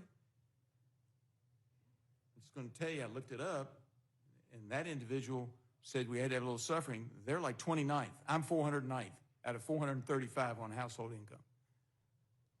I got enough suffering without the federal government adding to it. So I will be voting no on all the amendments and yes to get this thing across the finish line. But the gentleman yield I will 1 yield- second. I will yield to- 1 second, which is this. You made a stat. I want to make sure everybody understands. You talked about the 15%, a number that you said was an historic number. It's over the decades. It's roughly. As it relates to enrollees who don't file a claim, right? That's So you're correct. about 15%. That is for private plans, but that was also the number, give or take a percentage point, for Obamacare plans prior to the COVID subsidies, when they then bumped from 15 to now 35 to 40%. Is that correct? That is my understanding. And the other thing that drives me crazy, I would say to the gentleman, is that everybody talks about these subsidies, and a lot of my folks are afraid that their basic Obamacare or ACA subsidies going away. That was never threatened.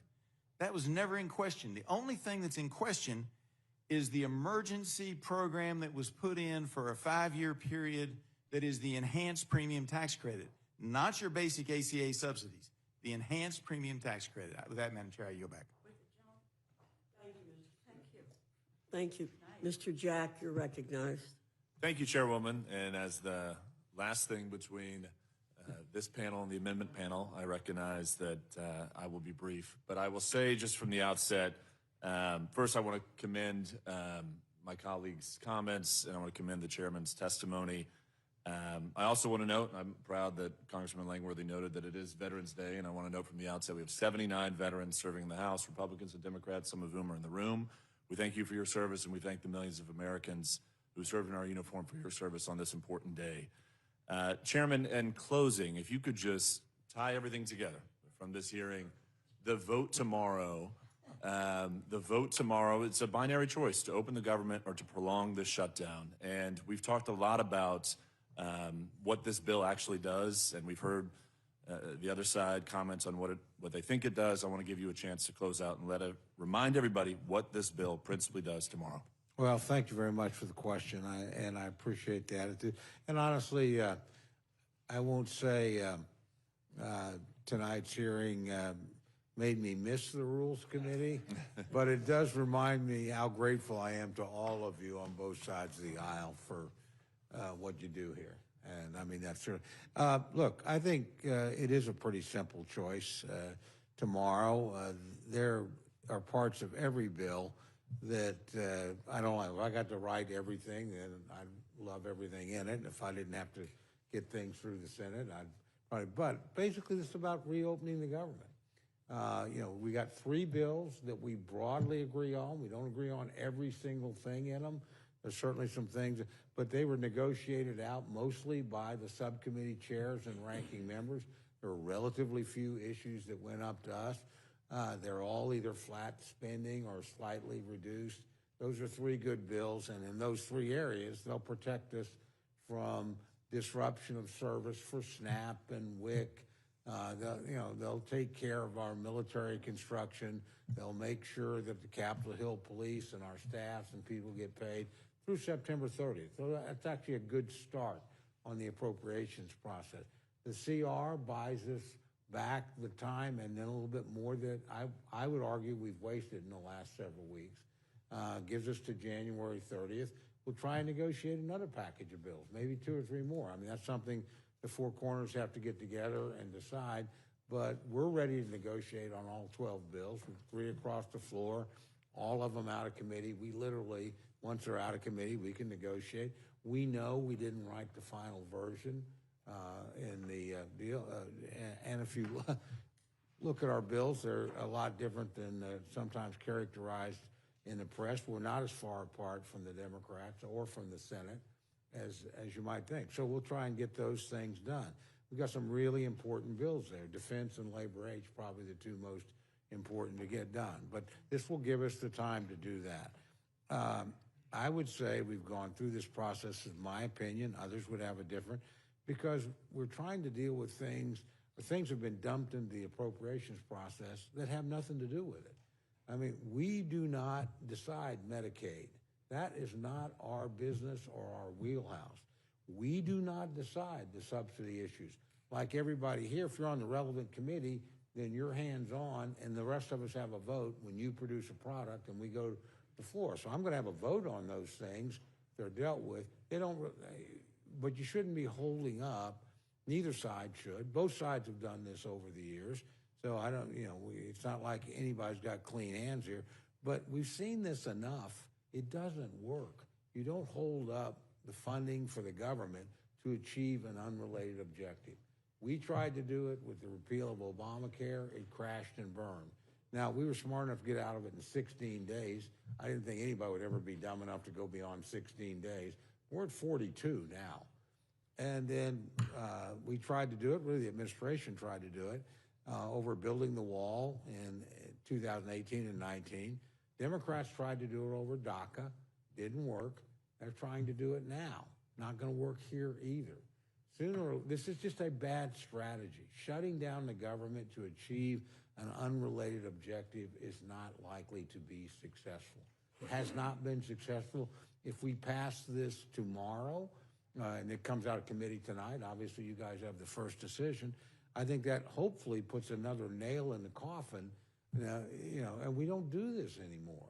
Let's just make the government run. The people that I care, they may care very much about what my friends care about on the insurance, but some of them undoubtedly do. Most of them just want to go, if I go to work, can I get paid? If I'm doing important work for the government, keeping airplanes flying or, helping our guys train for drones or whatever, I just want to get paid. Or I've got a uniform on and I'm willing to go to really bad places for my country. I'd like to know my family at home is going to get a paycheck. That's really bad. This is the day-to-day functioning of the government. And that's the choice before us. And again, you can be for these other things. I still think Obamacare was a mistake. If it had never happened, I don't think we'd be in this mess on this insurance issue. But it did happen. It passed. It passed both houses. The President of the United States signed it. We tried to repeal it. We repealed it multiple times in the House. Never could get it Senate. Never could get a president when we had the Senate to get it done. We came close. Got to 1 vote in President Trump's first term, but we didn't get it done. But the point is, shutting down the government is just a bad thing. So I think we have a chance here to restore some regular order, get 3 good bills through. Not perfect, but good. Buy some time to get the rest. And then hopefully these other matters, which, again, the president has said he's willing to negotiate once the government's reopened. The majority leader and the speaker said, but it's not going to look exactly like it does now if it's a real negotiation. You have to remember this subsidy wasn't negotiated in a bipartisan sense. It didn't have a single Republican vote. You know, and again, my friends had the power to do that. They did it. Okay, fair enough. I'm not saying it was enacted by the rule or in some way contrary to the rule, but again, tomorrow's question to me, and I agree with a lot of the comments on various things here by both sides, is simply, I want to make sure that the people that go to work for the federal government get paid. I want to make sure that the government is open and functioning. I want to know when an American buys an airline ticket that that airline plane is likely to leave on time and travel safely and get there. I want people that are inspecting meat, not the most glamorous job in the world, so that my family can have a good Thanksgiving, are doing that job and getting paid to do it. This is just about operating the government and then giving us a chance to do it for the other 9 areas that we have to do. So again, I appreciate the work you guys do here, but to me, this is a binary choice, and it'll have some things in the bills that I don't like or I didn't agree with, or in one case, didn't know anything about until it was posted. Is what it is, but you know, where I'm from, my folks want to go to work, want to do their job, and then want us to work out these other things in the appropriate way to the appropriate committees. They don't want government held hostage, you know, and you know, they'll get mad at me over something, but it won't be because I voted to shut the government down. I've never done that. I've never been in favor of it. I argued we were making a mistake when we've done it. I think my friends on the other side and certainly in the other chamber have made a mistake when they've tried to do it. And again, I just think we want to get the government up and running. Well said. I appreciate that, Chairman. Madam Chairwoman, I yield back. Thank you. Thank you, Mr. Jack. I'm sorry, Mr. Laura. I thought you might be sorry. Thank you. This ends the first panel. I thank the chairman and the ranking member of the Appropriations Committee for being here for almost 3 hours. And I appreciate your kind words, Mr. Chairman. We'll be back in January. And you are excused. Thank you We very much, appreciate Madam it. Chair. Thank you.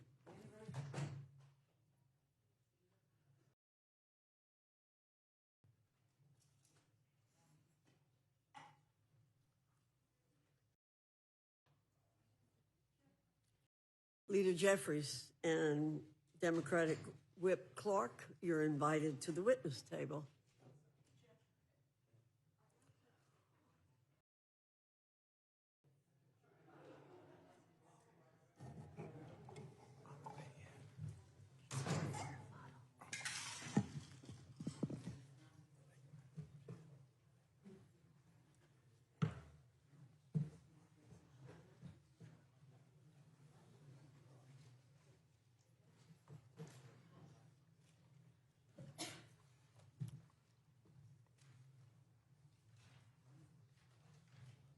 Leader Jeffries, you're recognized for 5 minutes.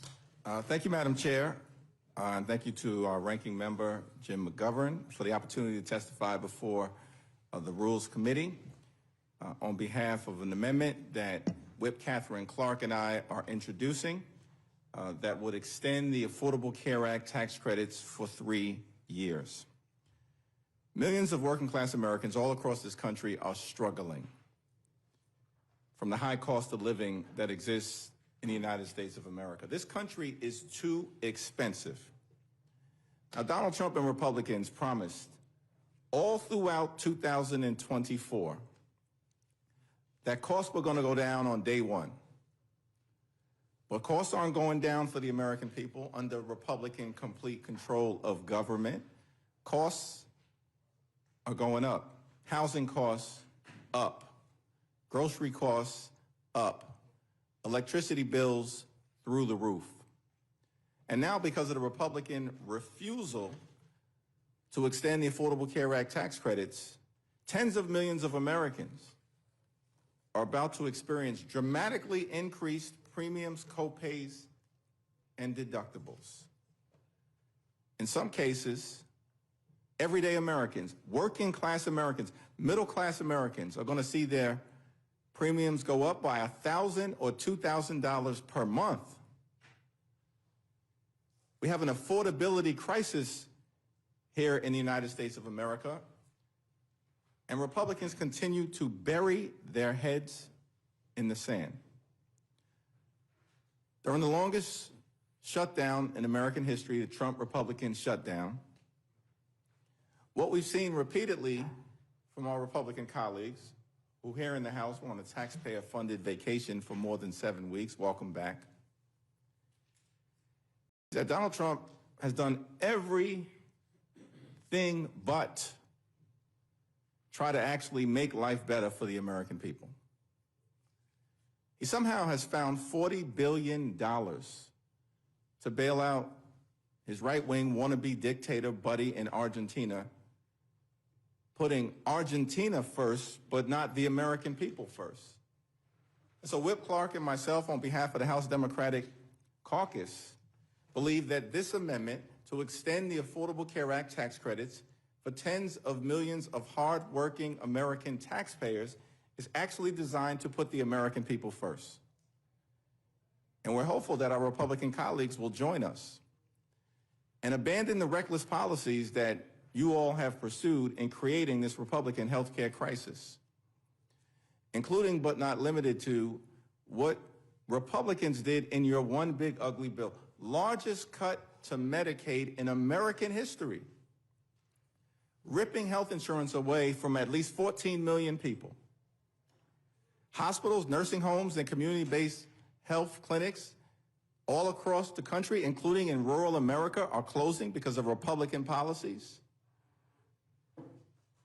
And now, because of the refusal to extend the Affordable Care Act tax credits, tens of millions of people are going to suffer, will be unable to see a doctor when they need one in every single community in this country.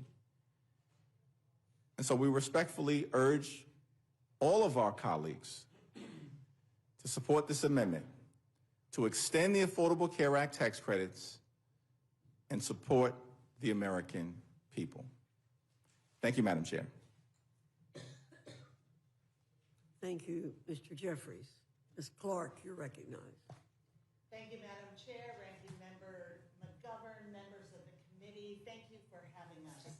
I am proud to co-sponsor Leader Jeffries' amendment and to be here in support of this urgent lifeline for the American people. To my Republican colleagues, welcome back. I don't know what you've been doing the last 54 days, but I hope you've spent some of that time talking to your neighbors, hearing from your constituents, and I hope you've heard the same stories that they have been conveying to us. I hope you realize just how anxious they are, how desperate they are as they scramble to figure out how they are going to afford health care under this Republican budget.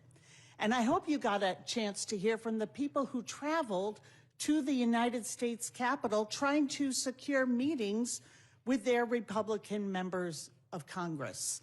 Americans like the farmer I met, Ann, from Minnesota.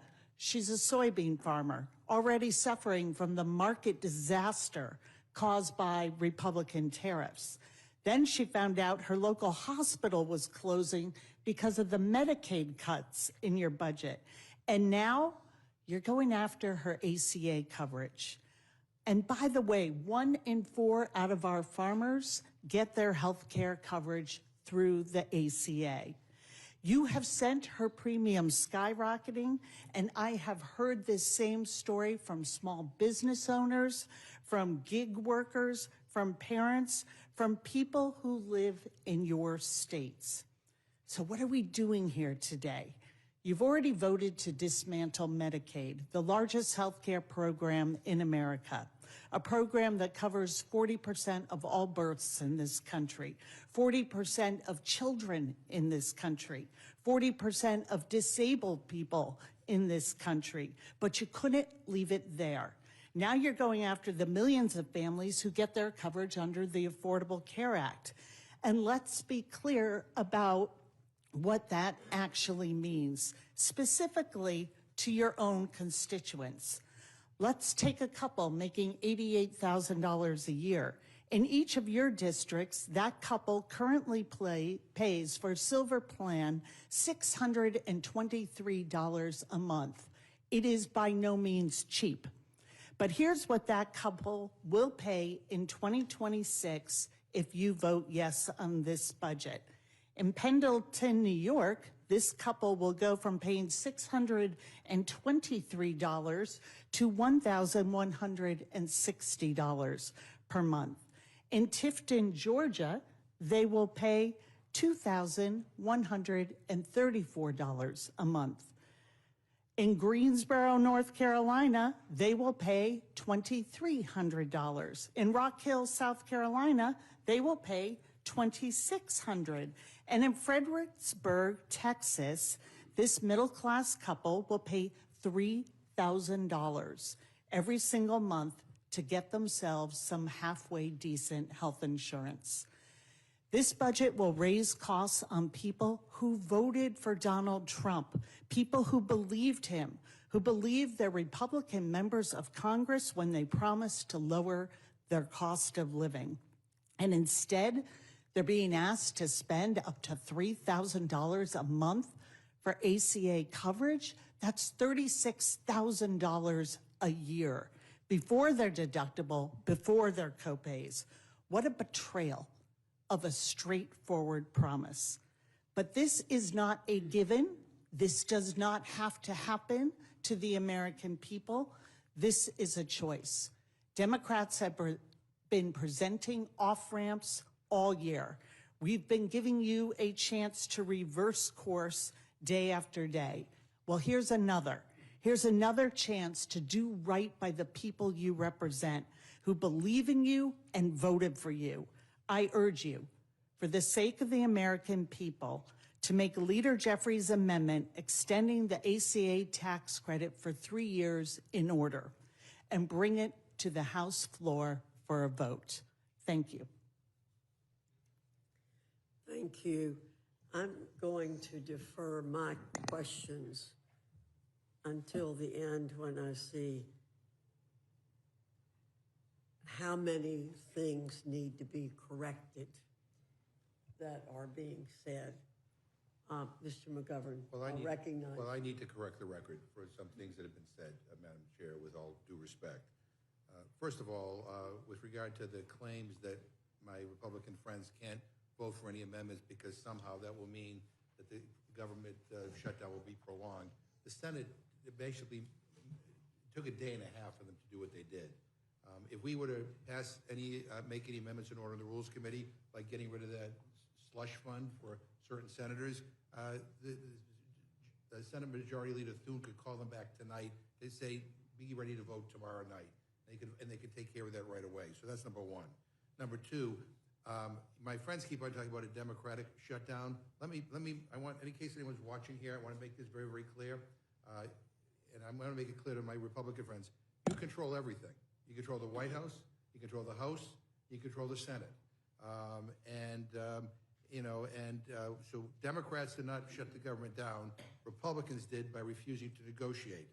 And the third thing I want to correct for the record is I got to be honest, I am shocked by the indifference that my Republican friends are showing towards the impact of not extending the ACA tax credits. It is stunning to me. I don't know whether you don't talk to your constituents, but if you do, people are getting bills where their premiums are skyrocketing. I mean, it's astronomical.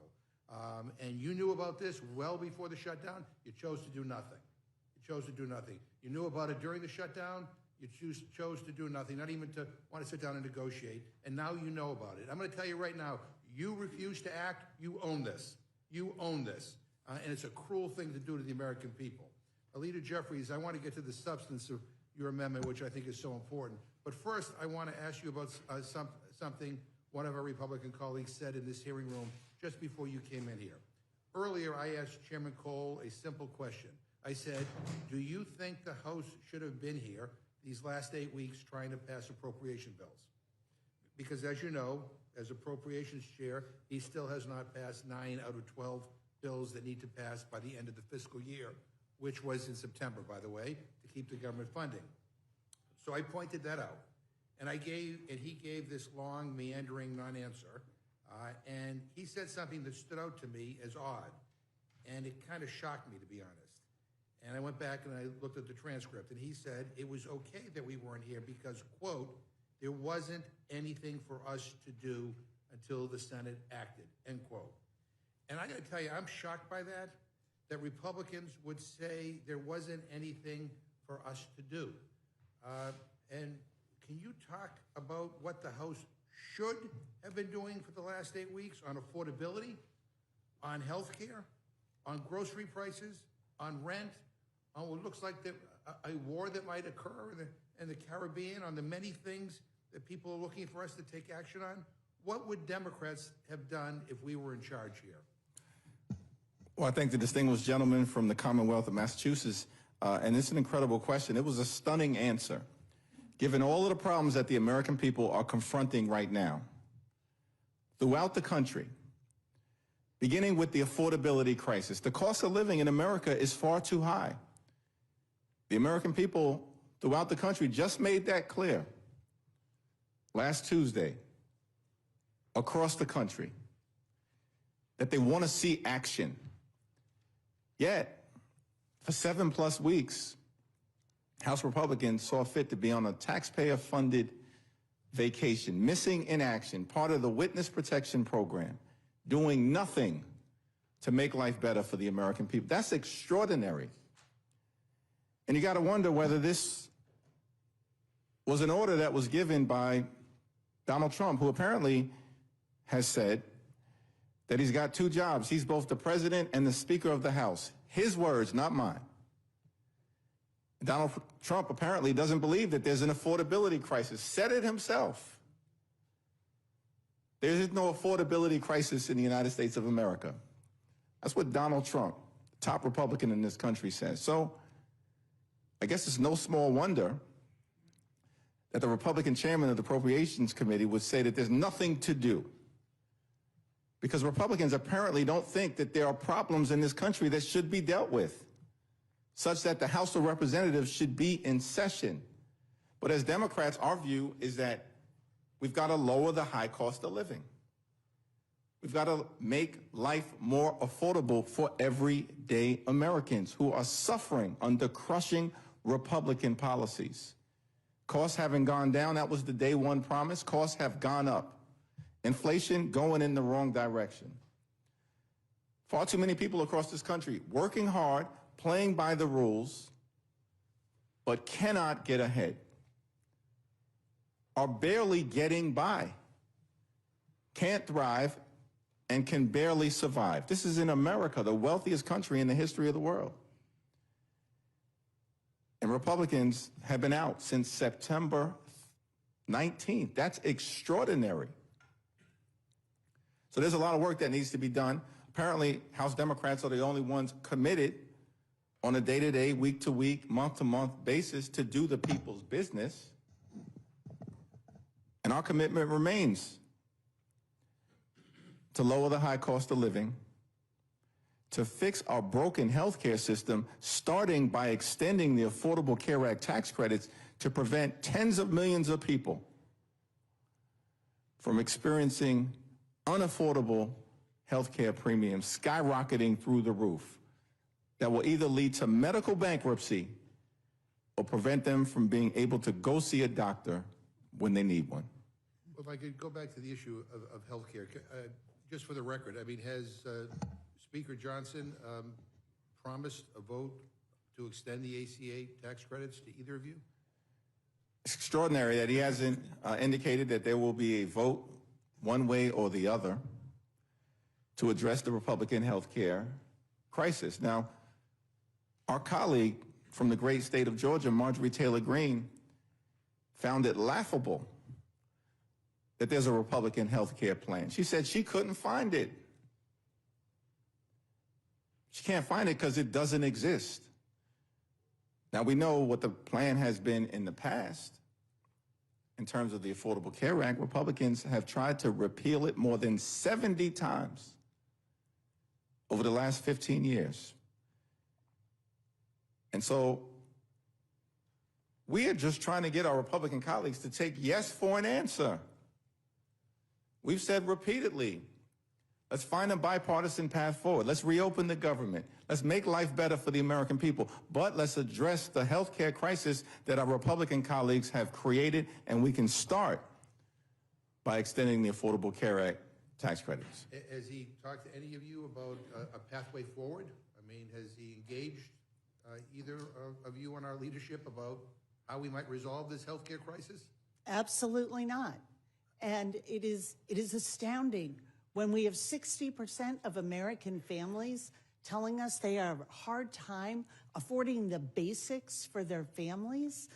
This is about lowering people's costs, whether that's housing, groceries, utility bills, and affording health care. This should be something that Republicans should have come and negotiated with us, but they wouldn't do that. They showed so little regard for the American people. Not only did they make this extreme bargain where they took away their health care, Medicare, Medicaid, the ACA tax subsidies, medical research, all to pay for permanent tax cuts for the very wealthiest Americans. They couldn't even, while they were home, not doing their jobs, swear in a duly elected member of Congress because they would rather not do that than actually have to talk about the fact that they are shielding those in the Epstein files. The outrages and the disdain and arrogance that they look at the American people with is truly hard to take in. I mean, I took the train down here today, and I got an earful from a lot of people on the train. And they're quite frankly puzzled at like the priorities of Washington right now. They don't understand, why billionaires and millionaires get tax cuts and the ACA tax credits can't be extended so that working families can afford their health care. They don't understand Donald Trump's obsession with redoing his bathroom in marble and gold and, building a Marie Antoinette, ballroom and demolishing the East Wing while they're struggling to afford groceries. I mean, well, bottom line is the president won't even acknowledge that food prices are going up. When's the last time he's ever been in a grocery store? He has no clue what he's talking about. You got to talk to real people. But there is a disconnect, and people are furious. And by the way, this is not about Democrat versus Republican or left versus right. This is now about top versus bottom. I mean, and people increasingly feel like they do not have a voice down here, that the leadership in this Congress and this White House, all they care about are people who are well off and well connected, who can write out big checks, and who can help enrich, the president and his family and those around him. And, that's corruption. That is corruption. I used to say during his first term that Donald Trump is the most corrupt U.S. president in recent history. This time around, I want to amend that statement to take out the word recent. This is unconscionable what's going on. And we ought to be able to come together and make sure people don't get screwed over on their health care. And I thank you, and I yield back. Thank you, Mr. McGovern. Mr. Roy, you're recognized. Notice the ranking member says that, quote, we own this. You do. If we don't go down the road that is being suggested here before us, when in fact, the current situation with respect to health care exists entirely by record of vote and record of policies as a result of my Democrat colleagues putting forward the policies that the American people are having to live under. Entirely. They broke the system, and then they come here saying that we own it if we don't throw more subsidies, pour more diesel on the fire, to the fire that they started.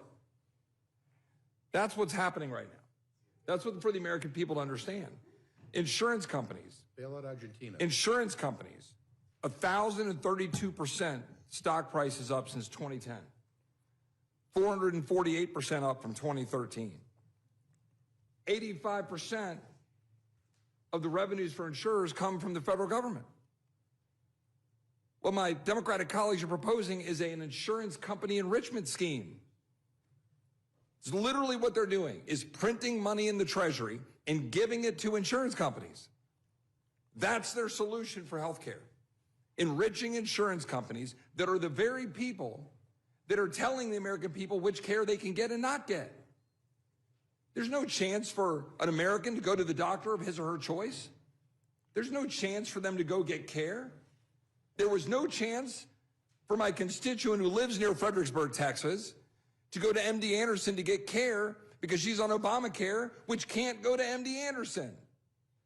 And if the cancer that I had when I went to MD Anderson came back and I'm on Obamacare as a member of Congress, I couldn't go to MD Anderson because of the situation that my Democratic colleagues have put the American people in. Going around and preening that you're somehow caring for people more by giving them coverage for care that doesn't actually provide them care. While insurance companies get rich. $35 billion in subsidies in 2024 for people who didn't even use their plan. It's absolutely unconscionable. That is right. That is the correct word. It is unconscionable what we have done to the healthcare system, destroying it for the American people so that they can't get the care of their choice. That's what's happened. And now you hold the government hostage for 45 days and then try to come lecture Republicans about it when you've been holding the American people hostage to a broken healthcare system for 15 years. That's what's been going on.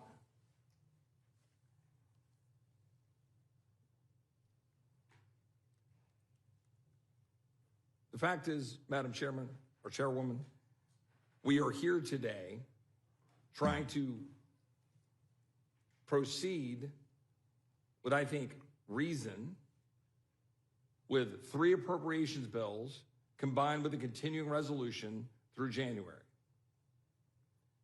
After having tried with reason to fund the government through November 20th so that we could continue the debate on the various issues in question. But our Democrat colleagues refused to do it.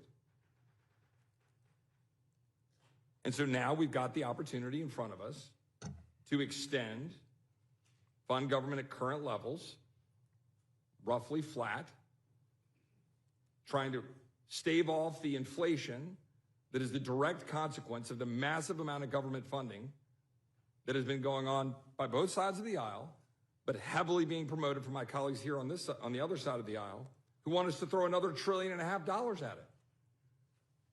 That's literally what they were saying. It's not a solution. That's just printing more money while trying to go run campaign ads while you shut the government down for very clearly and obviously political purposes. I yield back, Madam Chairman. Madam Chair, I wish the gentleman had that passion condemning the $40 billion bailout of Argentina, the right-wing cuckoo clock in Argentina. I wish he had the passion to condemn that. Mr. McGovern and Ms. Scanlon, you're recognized. Thank you. Leader Jeffries, we just heard a fairly passionate condemnation of the Affordable Care Act. You've been here a little longer than I have. Have our Republican colleagues ever been able to produce a plan that would provide the kind of coverage for Americans, affordable coverage, that the Affordable Care Act did? You know, it's very interesting that my colleague from Texas wanted to sit there and lecture both Catherine Clark and I, but couldn't see fit to ask us a single question, engage in a debate. Where y'all been, bro? You've been out for 7 weeks. You don't have the time to have a back and forth? We hear you rant for a few minutes, basically threaten to repeal the Affordable Care Act and then don't want to defend that position? You should feel free to defend that position. You've done it 70 times. And if you think that's on the right side of the American people, then fine. That's your plan. Repeal and displace tens of millions of people. That's the Republican plan. And what I don't understand is why my colleague cut and run. I'm sitting right here. Catherine Clark is right here. Hopefully, Madam Chair, we can have a back and forth as opposed to just being lectured to by our Republican colleagues. But I thank the distinguished gentlelady from the Commonwealth of Pennsylvania, who, by the way, another decisive win for the American people in Pennsylvania. Last Tuesday, it was extraordinary rebuke of the extremism that we've seen from our Republican colleagues and the absence of any plan to make life better for everyday Americans. I appreciate that, and I appreciate your prior remarks regarding what we could have been doing in the House over the last few months. I mean, the Senate's taken some votes on tariffs. Maybe we could have done something with respect to tariffs here. Except I think we have a rule that would prevent us from doing votes on tariffs. Yeah, I thank the gentlelady for raising the tariff issue because there's so many parts of the parade of horribles that Republicans have unleashed on everyday Americans that I neglected to actually mention the tariffs. The Trump tariffs are causing costs on everyday Americans to increase by thousands of dollars per year. This is an affirmative effort to make life more expensive for the American people. My colleague from Texas, before he cut and run, he also said that, you know, we have a fiscally irresponsible situation in this country and that because Democrats want to extend the Affordable Care Act tax credits for everyday Americans, working class Americans, and middle class Americans, somehow that's problematic. You know what's problematic? The fact that Republicans, with the one big ugly bill, enacted the largest cut to Medicaid in American history, ripped health care away from millions of folks. In that same piece of legislation, cut $186 billion from SNAP, the largest cut to nutritional assistance in American history, literally stole food from the mouths of hungry children, seniors, and veterans. And all of that was done to enact massive permanent tax breaks for GOP billionaire donors.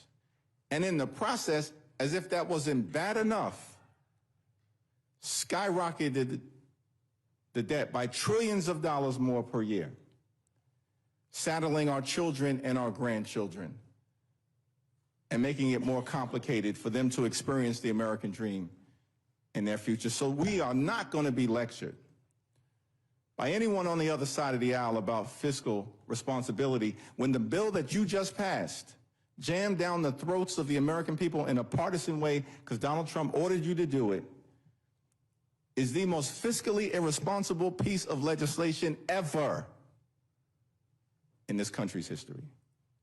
Thank you. Whip Clark, like you, when I've been in the district and not in DC at the hearings we've been having here, I've been meeting with constituents. Last week, I had an open house and a lunch for our federal workers. It was really interesting because I had 3 federal workers drive over an hour to my district from one of our Republican colleagues' districts because they'd been unable to have any kind of dialogue with him. I came into Congress during the first Trump shutdown, and what has been so remarkable this time around is hearing federal workers saying, yes, this is painful, but what is happening to our federal workforce, the cuts that are happening, the pain that is being inflicted on the workforce is so bad that we need you to hold out. We need you to make this situation better. So between the veterans at the parade I went to this morning in my district, who said, keep fighting, this is not working for my family, and the families who are sending me the comparisons between last year and this year's health insurance, and they were paying $1,600 a month, and now they're going to be paying $600 more a month for a family of 4. I mean, the individual stories are just astonishing. I assume you're having a similar experience. Thank you. And thank you for bringing the American people into this. You know, I'm surprised to hear my colleague from Texas having a new interest in taking on insurance companies. Where have those discussions been? Where are the plans? Where's the answer to a witness who came and talked over the last 5 weeks to Mariah Plant from West Virginia, who told us about her brother who has special needs, who needs a lot of care, but who she is committed to keeping at home and being with people that he loves. Without Medicaid, she cannot care for him. He is a very medically complicated person, and she is so afraid of what is going to happen. And she, 29 years old, is also a small business owner while caring for her brother full time. ACA is what gets her health insurance coverage. This plan, and let's not sell the Republicans short, they had a plan. Their plan was to come in, take $1 trillion out of Medicaid, trigger a $500 billion cut to Medicare, take away the ACA tax subsidies, and then cut medical research. So while we take it away from people in the immediate and now, we are also saying to the future, good luck. As one researcher who recently lost her lab due to federal funding cuts under the big ugly